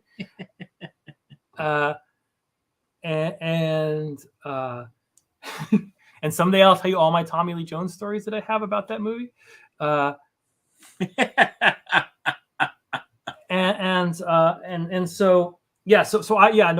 was that was what impressed me very much, is like, there were amazing car scenes, and we've seen that stuff before, and Pattinson looked totally legit as Batman, which helped, and all that stuff, but just the fact that Riddler seemed so dangerous so quickly, because Riddler is such a joke of a villain. He's very hard to write. Like, even if you look back at the animated series, if you look at all the episodes, there's like 3 Riddler episodes, because every Riddler story is the same fucking story, right? Riddler does a riddle. He's like, "You'll never solve this." Batman's like, "No, I'm going to solve it." And then at the end, Batman solves it, and then it's over. And like, that just gets boring for writers to write that over and over again. And it's hard to make that character cool and threatening. And I immediately got that impression from this. That's what I dug about it. That's cool. That's very, very cool. Oh, this is interesting. Rip Phoenix. Is it Rip Phoenix Jones wants to know if you have any tips on how to deal with online or internet criticism. Yeah, that's a great question. I mean, there's a few things. I came up with Tim Seeley. He always kept me in perspective in terms of like who was, when you first get obsessed with this and you're like this and this and this and this, and Tim's like, no, they're all 15-year-olds. I mean, you have to remember, like, what is it's the end of the Kevin Smith movie, the Jay and Silent Bob Strike Back, when they go and they find all the. Yeah, they go and they find all their commentators and punch them in the face, Yep. like, and they're all just these little kids working at Blockbuster. Yep. And Kevin Smith had the great comment, like, sometimes people yell at me and I just look and I click how many followers they have, and they have 17. I was like, why should I even care about this? That's right. I think that I think always. I mean, it's hard because it's hard to ignore. And it's especially hard to ignore. Sure, it is. It's especially during COVID, when like we don't have friends in person anymore. We only have virtual friends. To see virtual people yell at you, they become very real, because that's all you have. That's so. I mean, it can be absolutely terrible and absolutely crushing. and it still gets crushing. And as a writer, every single writer's natural instinct, if you line up 50 people that say you're great and the 51st person says you suck, you're going to be like, what did he see? He knows. He saw, like, I built this whole facade. Everyone else saw the facade and he saw through it. Like, that's like what it means to be a writer. Like, you cannot ever get rid of that sort of impression because you're making shit up for a living. I know. And so you think shit you make up is ephemeral and useless. And so if anyone sees through the ephemeral and the useless, you think they're telling you the truth. So that's hard to get over. But I think, I mean, one thing is just don't fucking look at it. Curate your space. You are in control on most of these devices of what you look at. It doesn't seem that way. It's hard to get that through your head because you're like, I have to look at everything, but it's not actually true. The devices are set up now with enough privacy things that you don't have to look at everything. Go in and set up your privacy things. Use your mute words. Mute people if you don't like. I like to block people. Some people like to mute people. Just let them go and and then they just disappear into the ether and let them live in the ether. That's right. And remember, at the end of the day, when you're on your deathbed and you're just there and you're just like the internet commentators won't be there. Your fucking wife's going to be there. Your husband's going to be there. Your son's going to be there. I mean, fucking Colin Powell died. Colin Powell could not have lived a more impactful life. And not to say he didn't make mistakes along the way, but here's like a poor dude from Brooklyn who was the first of many things and a true patriot. And the second he died, 1 billion commentators were yelling about each other about COVID back and forth, and that's all his death meant to them. And it was this big COVID argument, like, did he die because he took the vaccine or didn't take the vaccine? That was all that happened today. And also bringing up his United Nations speech, which I watched live from the CIA when I was in the Iraq planning group. Wow. I very much remember watching that because I was like I had just started and anyways, that's a whole different story. Sure. But maybe one you probably can't tell a lot about. Maybe. It's been 20 years. It's been a while. It's like the secrets are no longer that secret. That is another after hours conversation you and I are going to have to talk about, which is, wasn't that George Tenet's time or was that before George Tenet's time? No, it was George. I remember the day we invaded Iraq. I was working. I was a young kid. I was 23. I had hair. I was thin. It was awesome. And this is sort of after I had joined the CIA, but before I went to the farm. So before I became sort of certified as a case officer, I had been placed in the Iraq planning group, the people who were getting Iraq ready for the invasion, almost as like a body. Like, we just need people to be there and to do, to edit stuff and write stuff. And just like, we're about to go to war. All hands on deck. Oh, we got a bunch of new trainees. They got nowhere to put them until they go to the farm, put them in the fucking Iraq group. Wow. So that's where I was. My first, after we went through whatever little orientation thing, they threw me at a desk there, and I was working literally on Iraq, like planning the invasion.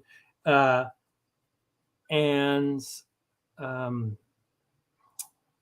I have many thoughts about that time, but what eventually happened was they need volunteers because it became a 24-hour job. So I volunteered to do the night shift where I worked from 10 to 10. I did a 12-hour shift at night, and it was just 3 of us that were handling the CIA Iraq operations. It was 2 young person and an old veteran, and he would just get drunk.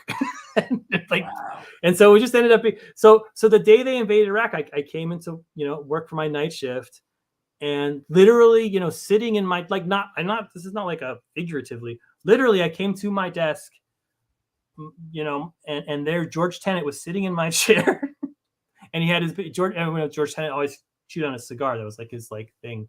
And he was chewing on his cigar, which he wasn't allowed to smoke. And he was sitting there because we invaded. I don't know if people remember, but we invaded 2 days earlier than we were supposed to, because we thought we knew where Saddam was at the time. And so he was sitting there being like, just waiting for the news to come in that we captured Saddam, sitting in my chair. And I was like, "Oh, hello, Mr. Tenet. Can I get you a coffee?"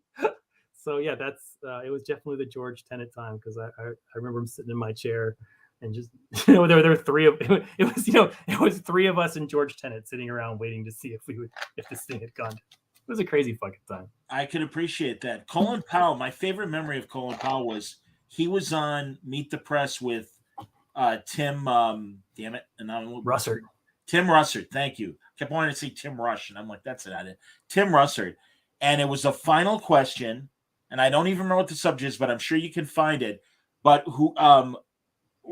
Powell was in a remote outdoor space, and they had a camera on him, and all of a sudden the camera drifted away from Powell and went to like this ocean view because Powell was outside.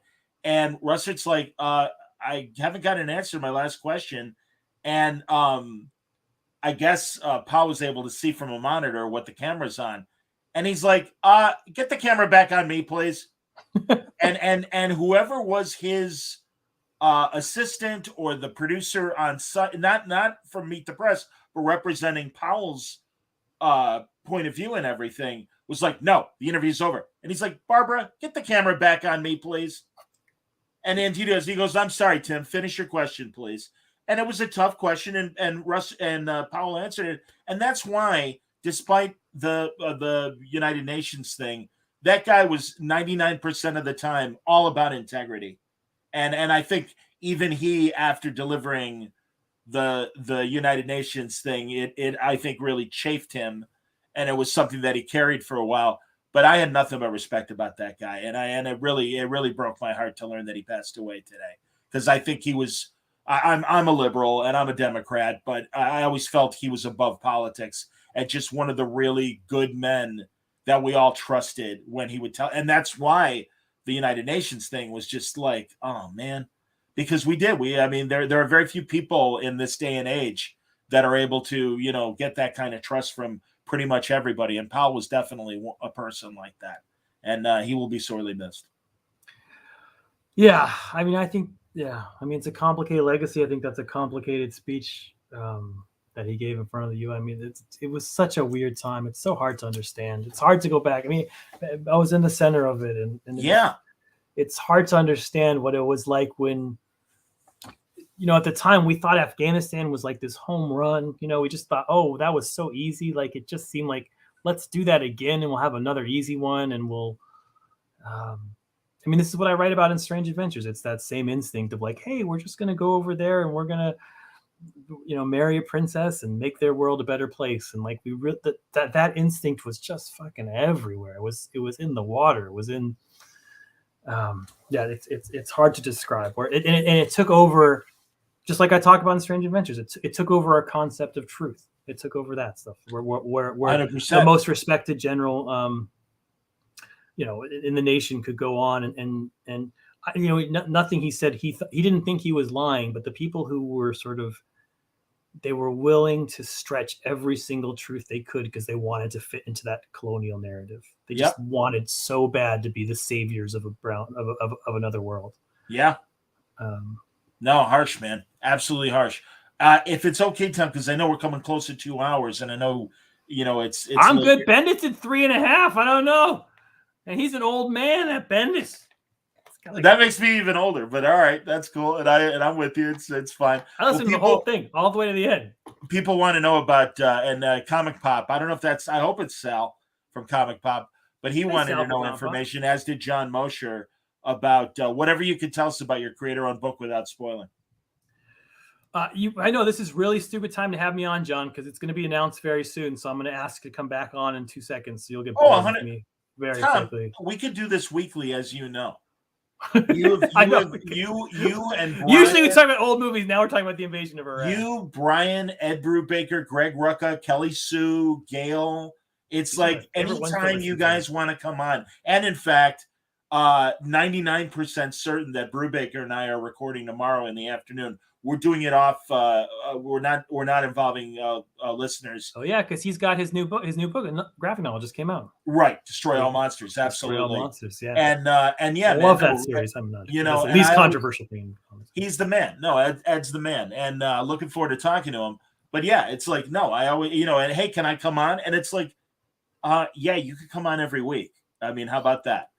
How about we have the John? We've had times where you've been on monthly and things like that. So no, of course I do want to get more into it when you can talk. But what can you say right now? Yes, because I'll be pimping this book like no one's ever pushed something before. As much as I pushed Human Target, I'll push this before.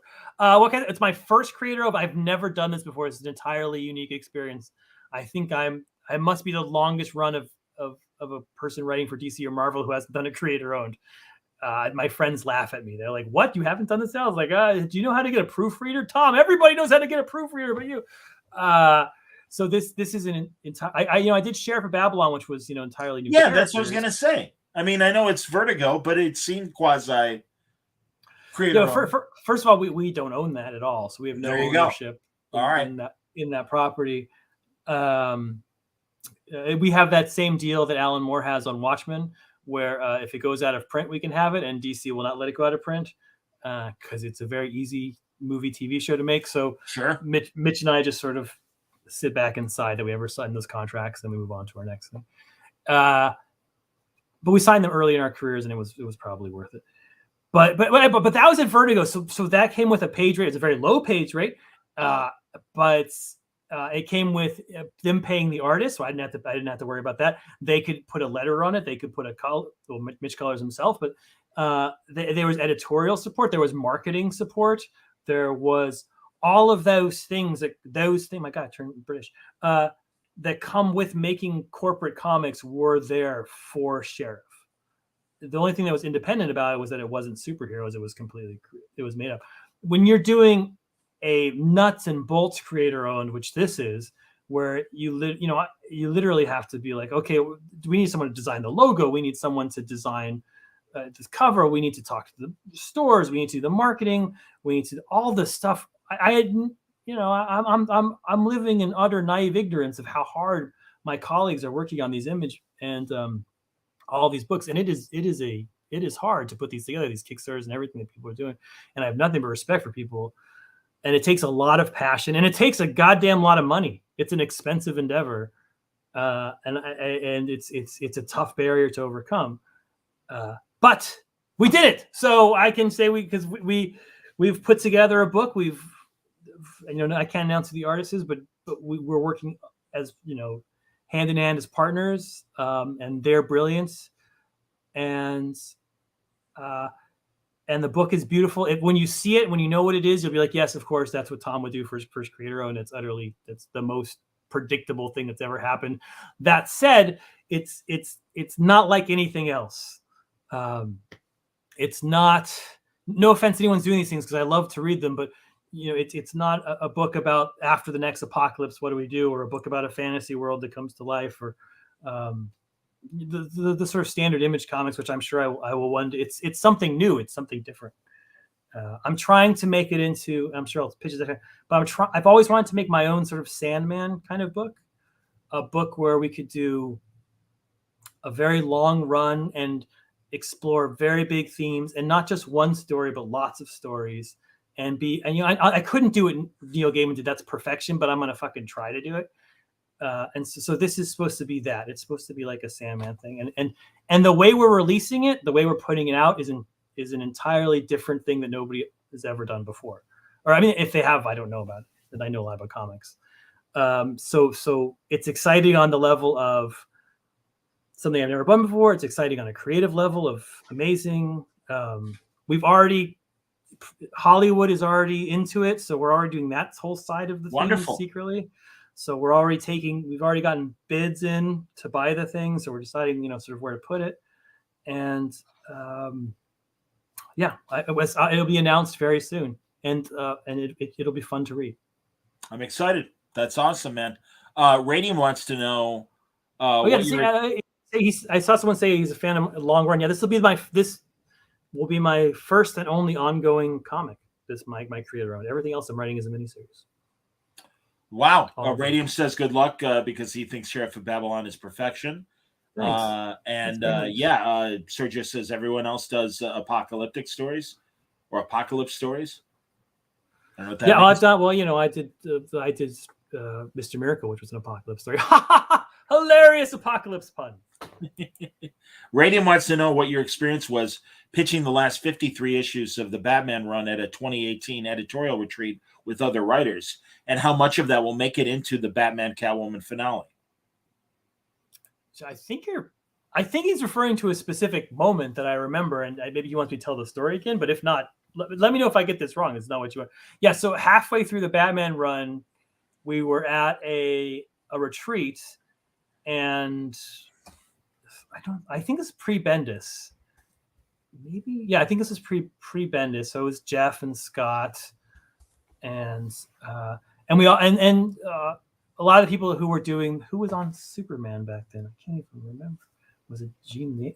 Anyways, a lot of people who were doing the big books got up and sort of did a presentation of what their thing was, and I got up, and this was pre-issue 50, and I was like, "This is my entire Batman run," and there's a whiteboard up there, and I drew a line going up and a line going down, and I drew a little M basically shape, and I said, "Batman's gonna."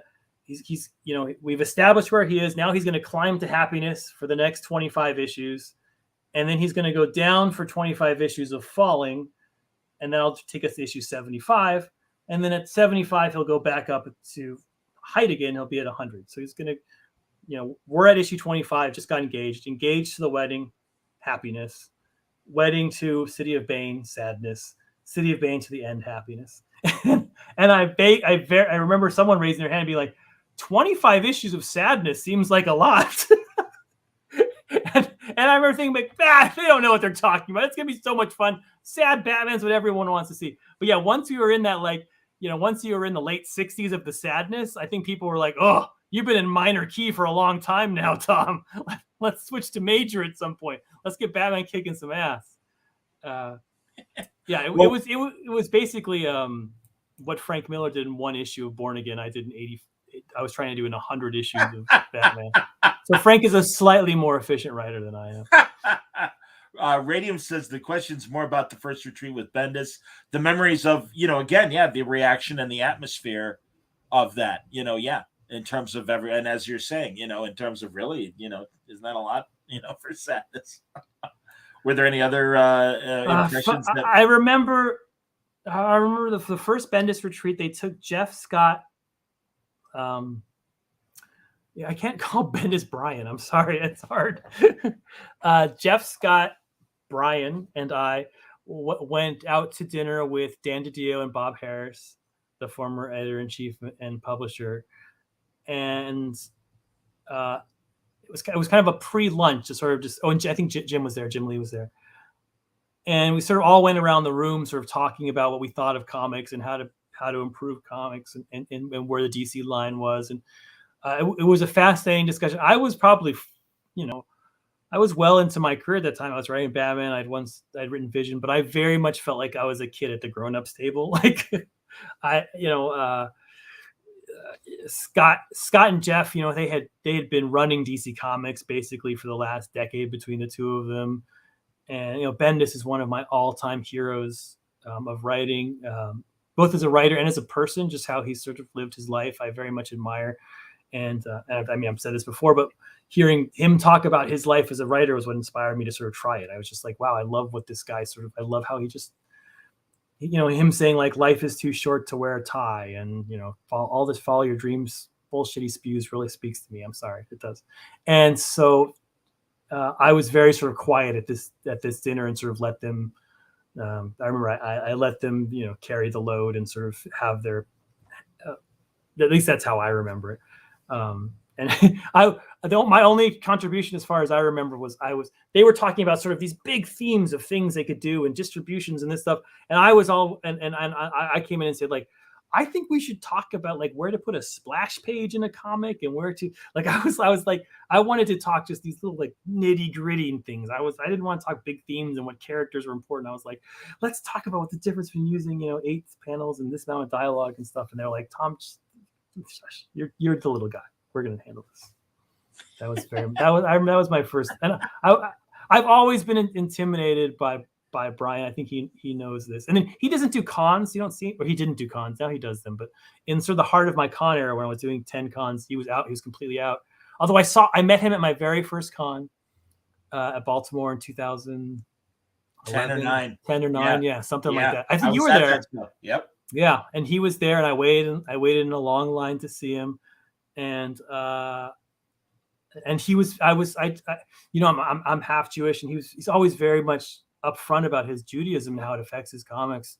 And I said, I really just appreciate that. And he's like, you know, he like hit his heart and gave me, shook my hand. He's like, dude, that really means a lot to me. And there was a nothing little interaction, which I'm sure he does 1,000 times, but it just pumped me up because it was very cool. Well, and he, his example was Walter Simonson and everything. And I get it. And truly, I try to, in my circles of podcasting and radio, when I meet people, I try to engender the same kind of goodwill and yes. And thank you for liking what I do, and good luck with what you're doing and everything. And I mean, it was really great to see that particular Baltimore, and I've talked about it before. Walt was working on Vigilante with Marv Wolfman, and was so excited to show Brian pages. And also, it might have been maybe a John Paul Leon fill-in or whatever, but he's like, you got to see this stuff. You got to see what, and I think he was showing us John stuff.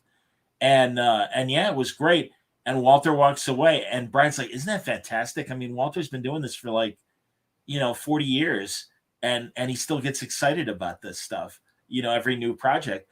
And also just that example of, he once again, he's like, I don't know if I told you, but when I was a kid, I went up to Walt, showed him my shitty art and blah, blah, blah. And he was great. He gave me good advice, and couldn't have been sweeter. No, that's Brian, man. And that's great. And I love seeing people like yourself and Matt Rosenberg and others that have become peers to Brian now and stuff. And you guys can really have, I think, great conversations and stuff. And I know he appreciates it. And again, like you said, we talked 2 weeks ago for 3 hours. And I've been trying to get him for months, and life gets in the way, and I totally understood that. But it's just nice when he comes back, and it's like, oh yeah, that's right. I keep forgetting Brian and I are friends. Beyond having a good host-guest relationship, we are friends, and it's like, oh, that's great. I mean, I think I've listened to every single Bendis tapes. That's how nerdy I am. That's mainly how I know Brian. Like we've maybe talked on the phone a few times. He very famously keeps odd hours, and I famously keep just really boring hours. But I mostly know him through conversations with you. That's nice, man. Well, again, having been with him on Downtime and also on Word comics. What's that? And having read all his goddamn comics. Oh yeah, but no, that's what you hear on Word Balloon and see on Word Balloon is exactly the same guy. I mean, I can attest to that, and he's a great guy. He's a tremendous guy. Radium wants you to know he appreciates sadness. His favorite interpretation of Bruce Wayne is yours, hands down. Even though I love Morrison's craziness, that's awesome, man. So not all things of my things are sad, but sometimes I write tragedies and sometimes I write comedies. I do. I've probably written more sad endings than most people. But I think there's some happy endings coming up. I want there to be substance in comics, and thankfully the current generation understands that, and I think they deliver on that. And there are people that just want Superman crash through the wall, clunk the heads of the criminals, stand and have bullets bounce off your chest, then untie Lois and fly away. Great. But that said, I like the fact that there is deeper characterization. There's thought behind their actions. There's regret sometimes. Things don't work out the way they want them to sometimes. I like complex stories, and I'm glad that comics have evolved into the current product. They've never been better, whether it's creator-owned or even the big two. I think there's a lot, and all the other publishers as well. I think a lot of really great comics are being made right now. Well, I mean, the comics that really I loved, when I was a kid, I loved New Mutants, I loved X-Men, I loved Avengers.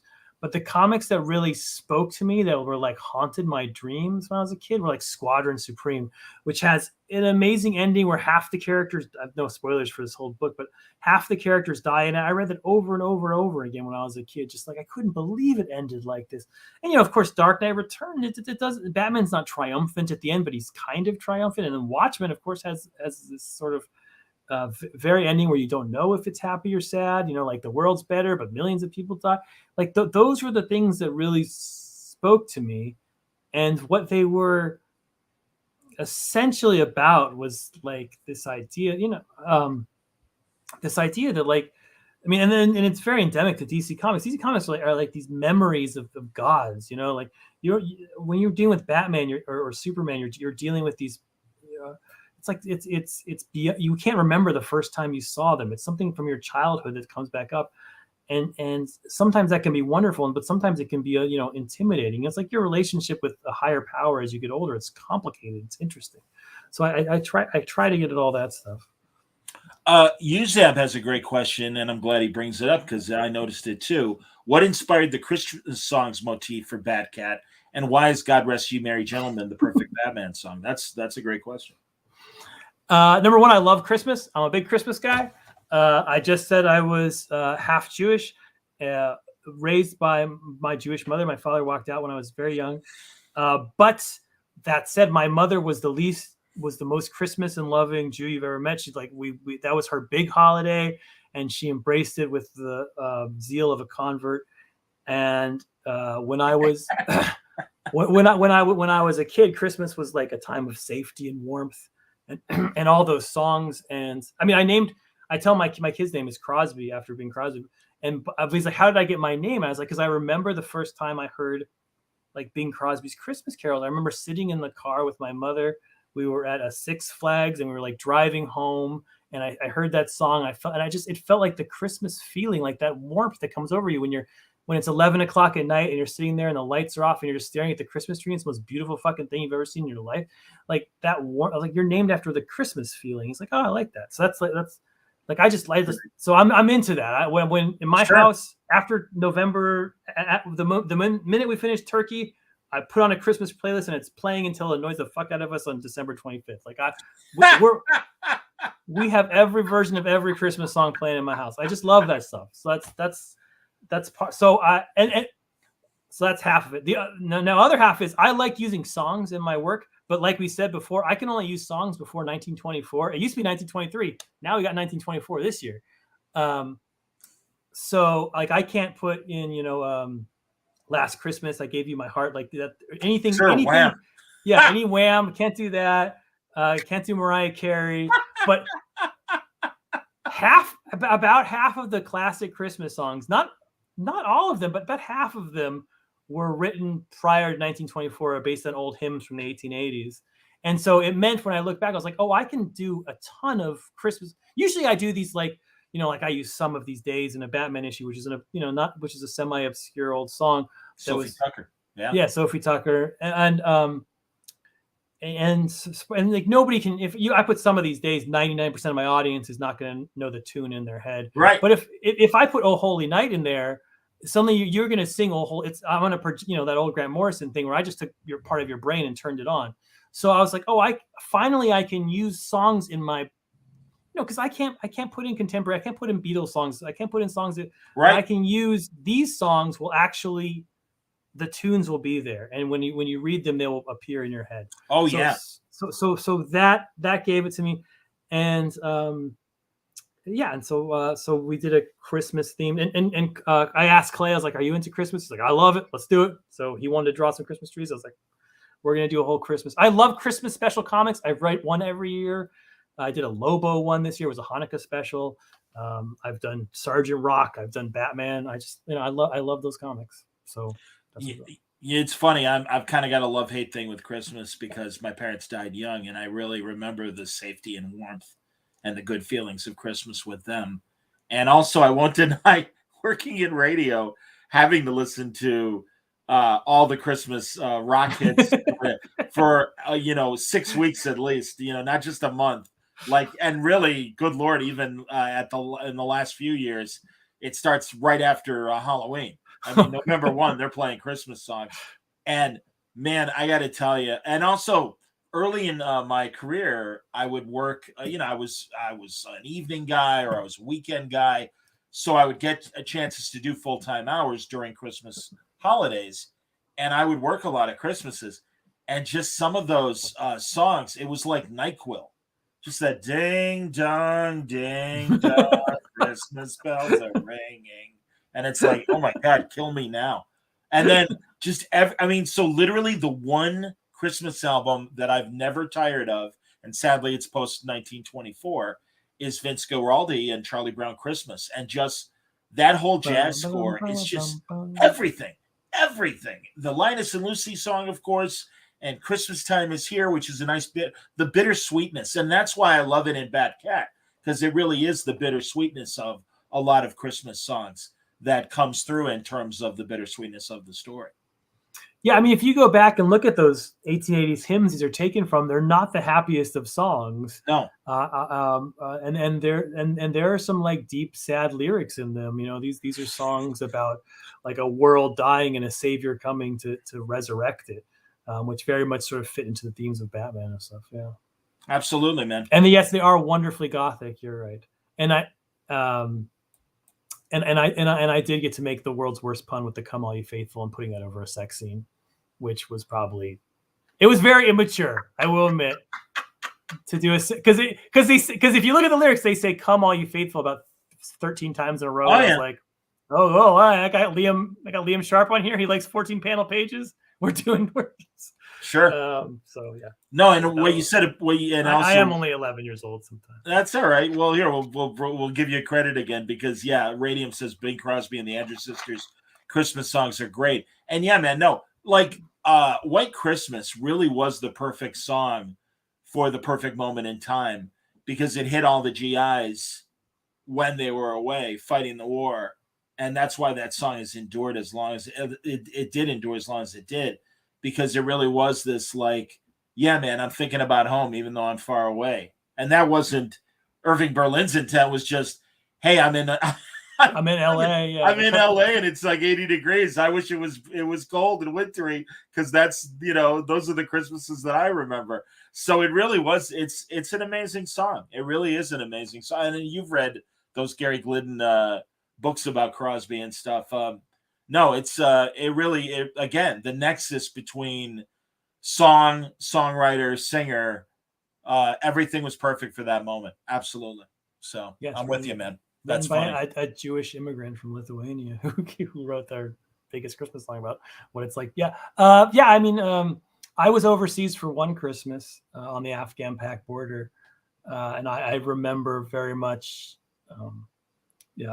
playing White Christmas and sort of feel it.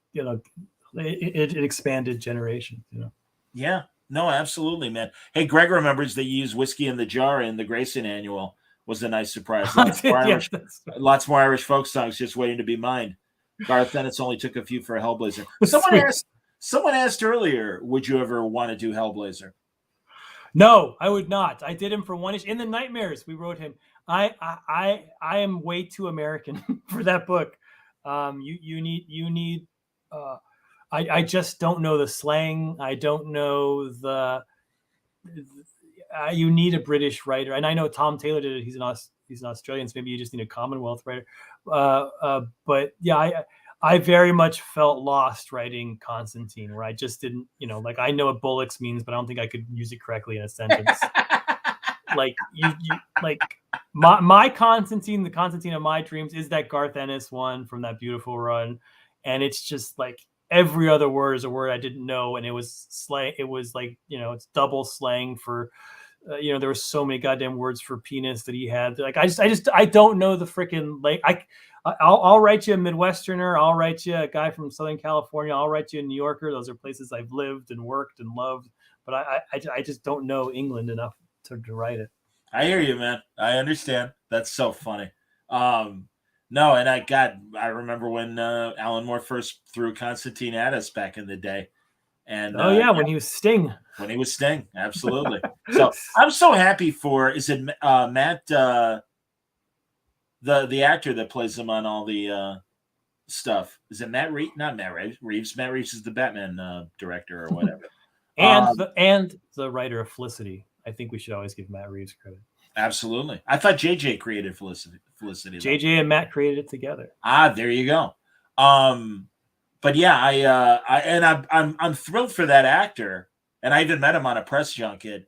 I mean, that guy went from 13 weeks on NBC and that show going away after half a season to, like, thank God the powers that be at Warner Brothers are like, hey, everybody loves this guy, and he really is kind of the perfect Constantine. And I mean, it was great to hear at DC Fandom that he's doing another animated movie or whatever he's doing, and it's like, yay! And the fact that he was on Legends of Tomorrow, I just think is great.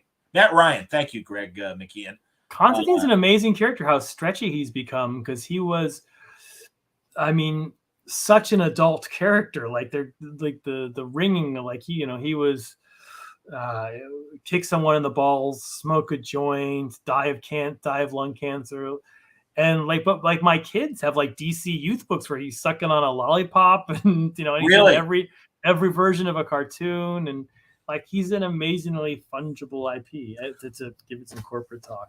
Well, and again, beyond what I thought he would be.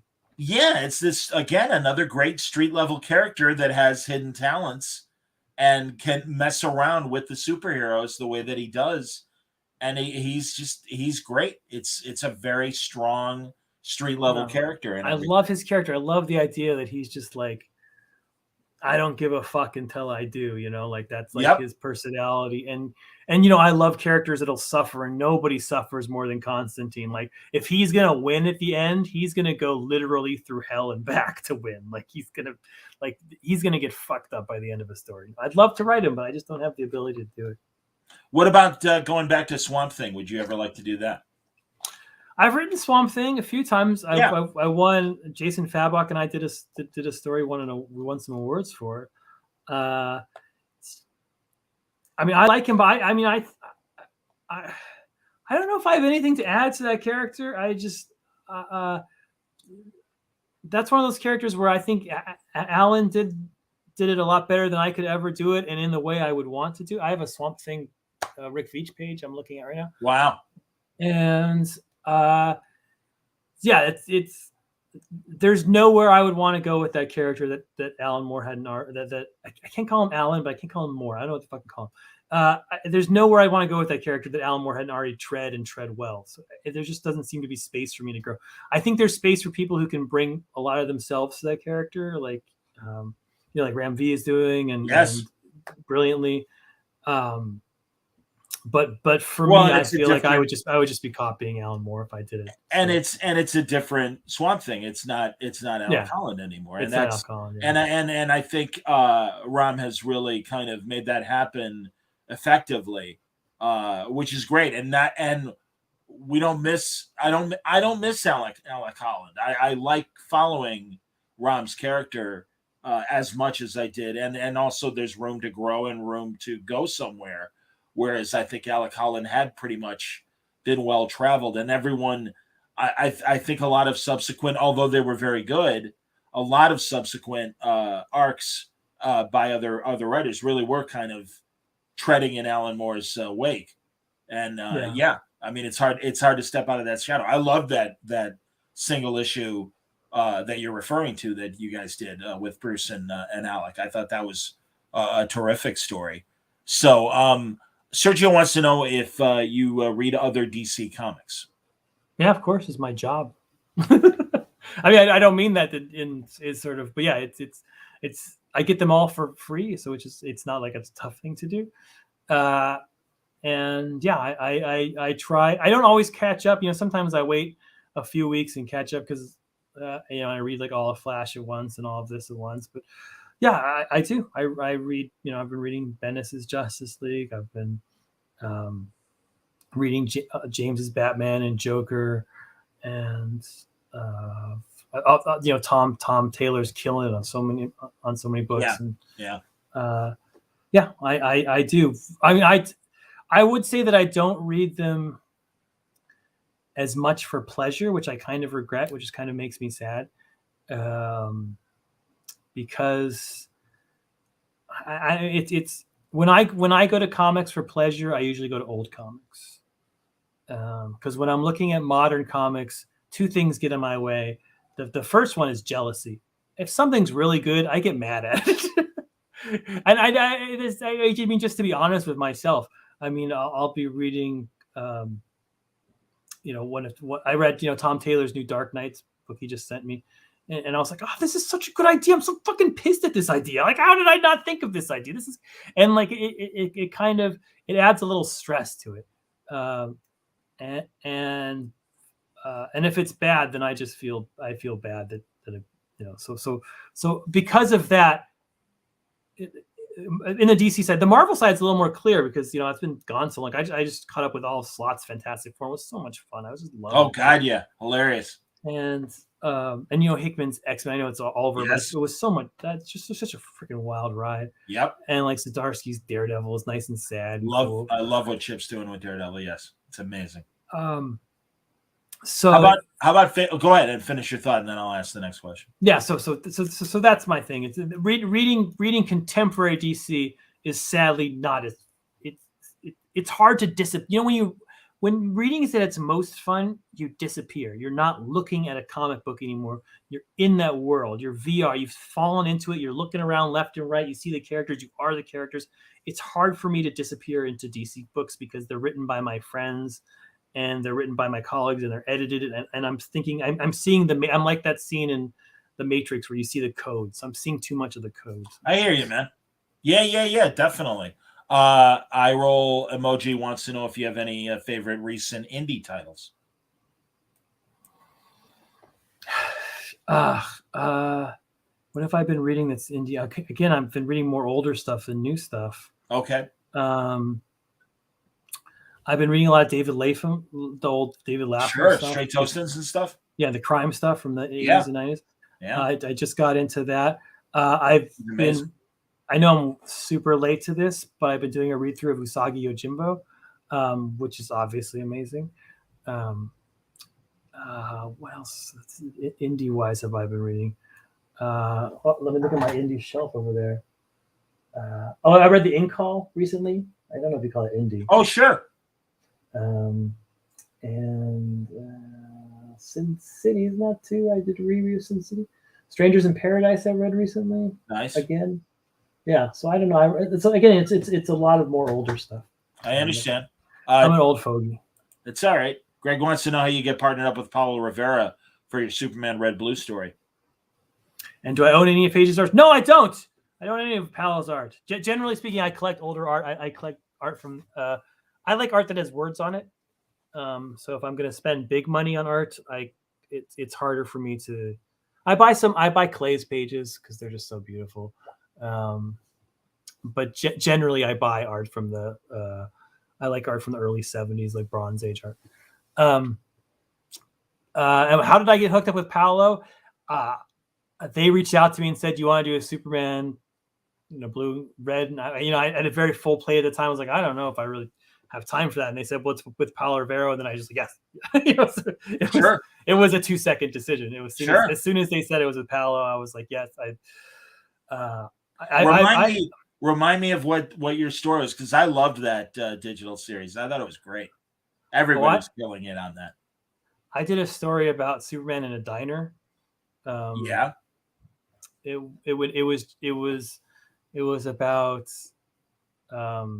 was about a diner in Smallville, and over the life of Superman from the time he's 0, so you see him sort of go in there and it's about this waitress. And she's always waiting on them. So you see like the first time they bring Superman as a baby into the diner. And then you sort of see the great moments of his life. And after those moments, he went into the diner and sort of sat down and ate. And then it was a chance to give Paolo the chance to sort of draw those big moments, but also these kind of small little diner moments. And so you see him when he first learns he's an alien, and he gets his first advice from his dad, and when he has to break up with Lana to go to college, when he first brings Lois back to meet his mother after his father died. I'm giving away the whole story, but after his father died, after his son was born, and then in the end, him and the waitress just have a she's obviously gone through she probably started the story at 30, and now she's in her 60s, and he started the movie 0, now he's in his 30s. Sure. And so she's, she sits there and they talk about sort of their different lives and how he's seen the entire world, and she's just seen the diner and how much she means to him. So, yeah, that was a very description, but yeah, I love writing short stories. It's my favorite thing to write. That's cool, and I really do think this generation, with the opportunities that DC has provided with these anthologies and these digital things, everyone's really coming to play. And I'm so amazed at the amount of story that everyone is able to pack in 8 pages or 10 pages, whatever it is. Radium wants to know what inspired your Wonder Woman 80th anniversary story. I mean, a lot of things. I mean, that's a very fun story. Like I said, I love Bronze Age comics. You asked me what I read for fun. So when I read for fun, I read Bronze Age. I read a lot of old comics from the late 60s, early 70s, especially DC comics. And I had recently done a read through of the Mike Sikowski, Denny O'Neil Wonder Woman, the mod Wonder Woman. Yep, I Ching and everything. Yeah, I Ching, yeah, it's super fucking crazy. Yeah, especially when O'Neil was kind of grounding it a little bit. When he leaves and Sikowski is writing and drawing, it goes absolutely nuts. Like the issues don't even make sense as written pieces of documents. But I loved Mike Sikowski is one of my favorite original artists. Brilliant artist. I have a ton of his pages. And because he does a crazy art, like his art doesn't, it's like the lines don't make sense. Like they go rent, like you see the inkers just get lost and they just give up. I feel like they shrug halfway through. And this is the later, like the Mike Sikowski of the early 60s is different. He's very straight, like the Justice. Yeah, well, everybody's barrel chested. Yeah, everyone's barrel chested. And when he gets to the 70s, he's just like everywhere. Like just like people are like squares and triangles. Yeah, I want to ask somebody like Neil if he and Sikowski talked, because it seemed like his stuff went into a Neil Adams attempt at a realistic as far as design, or character design. But yeah, like you said, it does get crazy and stuff. Yeah. And so I recently read that, and they approached me to do the Wonder Woman 80th, and they said, and Shaner and I, I all day long I talk to Shaner, and I talk to Doc, Mitch, Clay, and Seth, and we always joke, we're like, hey, do you want to do Wonder Woman? Only if we could do mod, and I was like, only if we do mod Wonder Woman, because I famously am terrible at writing Wonder Woman. I'm just bad at that. I don't put me on a Wonder Woman book. Maybe someday I'll figure it out, but so far I have not. She's a hard character for me to sort of understand. Everyone has weaknesses. It's one of mine. And so I was like, well, I can understand a mod Wonder Woman. I can for some reason that hits me as like she left Paradise Island to open a boutique and she's using karate instead of the lasso. Like somehow that appeals. So like Shaner and I were always joking, like if we ever get a chance, let's do nobody will ever let us do this. And then they're like, literally my editor Brittany, who's brilliant, was like, hey, are you going to do the 80th anniversary? We're looking for someone to do a tribute to the mod era. And I was like, Doc, they're going to let us do it. It's going to happen. This is a thing. It's only 8 pages, but we're going to do it up. And so it became that. And the story itself was a tribute to an old DC Comics Presents issue, which was Dick Dillon, not Sikowski, but Denny O'Neil wrote it, where Superman and Wonder Woman just accidentally go on a date with each other. And it's actually a supercomputer sets them up. It's a really silly story. A supercomputer from the future sets them up so they'll go on a date together. So they'll stumble upon his time machine so they can go to the future and find out that if they don't save a hippie from the past, the future is doomed. But they don't know which hippie it is, so they have to go back into the protest and sort of guess. And they don't, and at the end, one hippie dies, and like, did we save the right hippie? It's a very funny. Anyway, so I like that idea of them going on a date. I like dates. And my mother, who's passed, was a wonderful lady, but she was like in love with her generation in a very boomer sort of way. Like she was a hippie. She became a lawyer in the end, but like she was a flower child, and she always, that was like the pride and joy of her. That like in 68 and 69, she took a fucking ton load of drugs and stuffed flowers and went up to Berkeley and she was, it's California.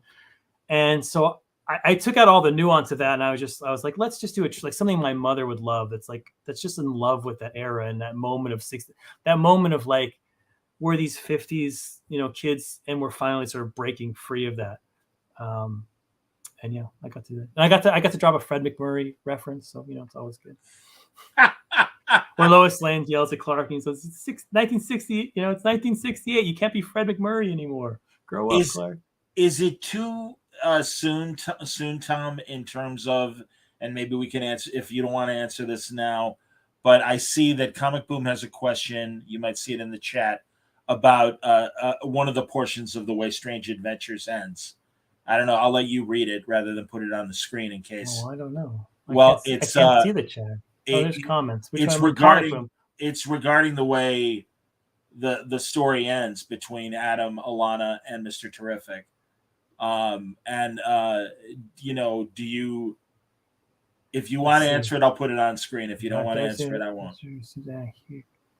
I think we should probably keep that for the trade, just to keep that. Then let's do that. Let's do that. But let me see if I can answer without talking about it. Okay, because then the Comic Boom, you'll forgive me for this kind of. The question you ask is left purposely vague. You have to engage with that question yourself. Okay, good answer, and we can leave it for people who maybe haven't finished Strange Adventures yet. And I would rather do that. I'm sorry, man. I get very picky about spoilers, and I really want people to read. And it's only been a couple of weeks since Strange Adventures 12 came out, and maybe I'm a little more over careful. My classic example is when Skyfall, the Friday that Skyfall came out, there were already articles about Judi Dench dying as M. And it literally was like reading this in the morning, and the movie had, unless you saw a midnight show of it the night before, you had no idea. And honestly, my attitude was, and I'm going to swear, fuck you, article writer. How dare you do that? And it really got me angry.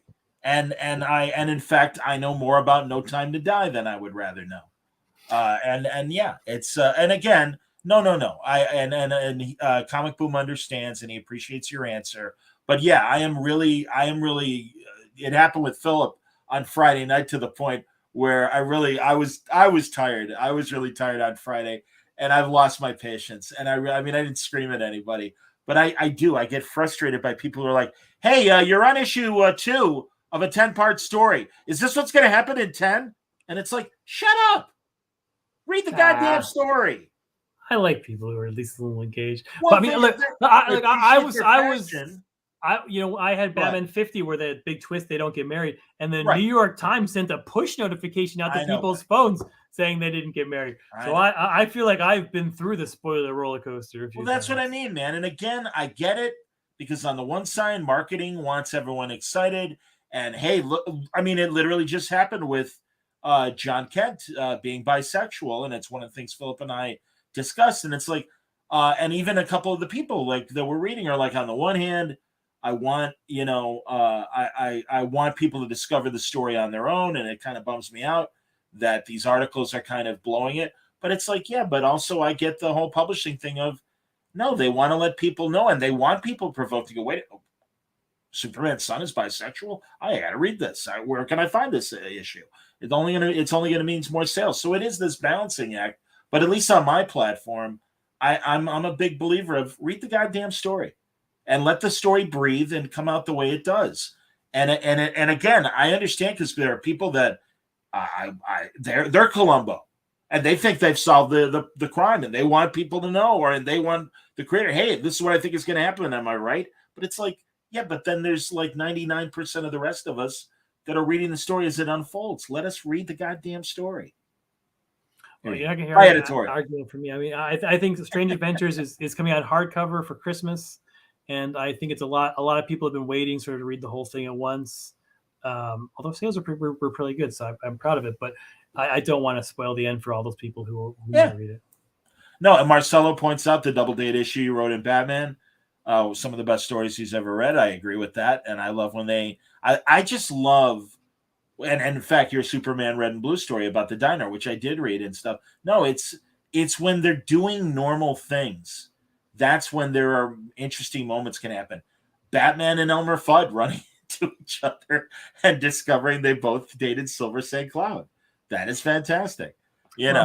My son is, he's reading through comics, and he's reading my whole shelf. He's 12 years old, and he just read Kingdom Come, and we're talking, and we're like, it's a great book, it's wonderful, but the last scene in the diner is the best scene in the whole book. Like, it's just them sitting that book is as epic and deep and collision, but just the three of them sitting around the diner having a conversation somehow is the height of the whole thing. That I always think of that. Like, that's just that sort of Mark Waid, Alex Ross is just brilliant.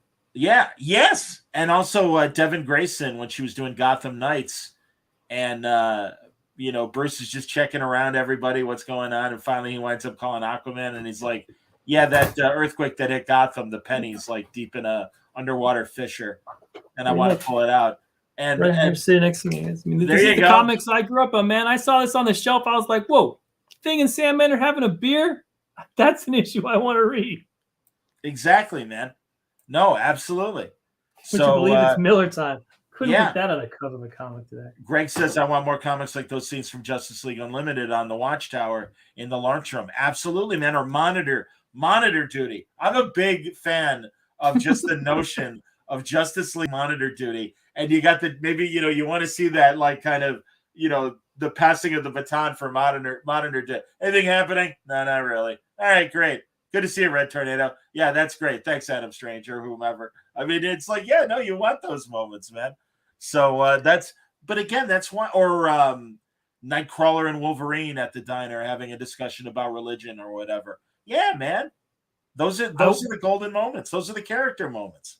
I will say you're going to get a lot of that in Human Target. So if you like that kind of stuff, if you like that sort of last scene from Kingdom Come, you're going to get a lot of that with Booster Gold and Blue Beetle and Martian Manhunter and Nort and all those characters. Like that's what that book is. It's about superheroes when they're not being superheroes, which is my favorite kind of book.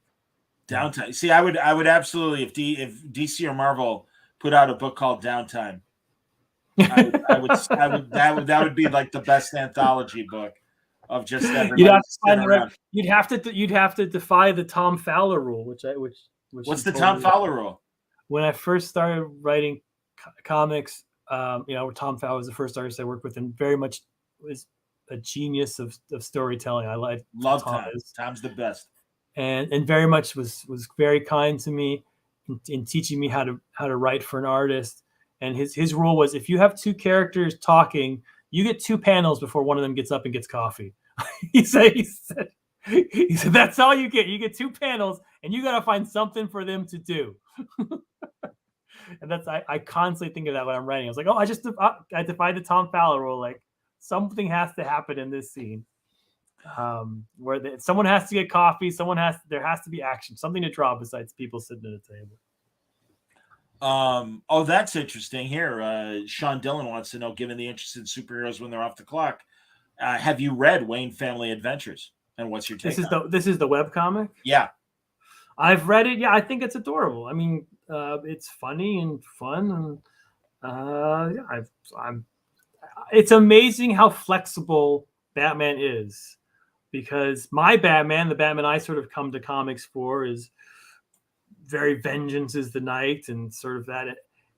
And I think, part of this new generation that's growing up that lives with constant barrage of negativity in their lives between social media and the news and everything, and they want to escape that. It's hard for them to escape into Batman as a vengeance is the night character.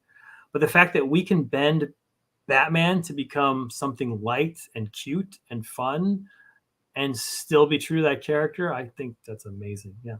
I think it's a testament to how awesome Batman is. This is interesting. Tom, do you think of Batman as half Jewish? I noticed when he's talking about going to church, he refers to his father only. We know from Batwoman that Martha's side is Jewish. Yes, I think of Batman as half Jewish for sure. Yeah, he's Jewish on his mother's side, just like I am, which is nice. And also, Green Lantern is half Jewish. Jeff made him half Jewish earlier than I did, but I emphasized it in the Green Lantern story I did with Doc. So yes, yeah, I do think of him, but I think of him. I think Green Lantern as being Catholic and Jewish, which is what my wife is.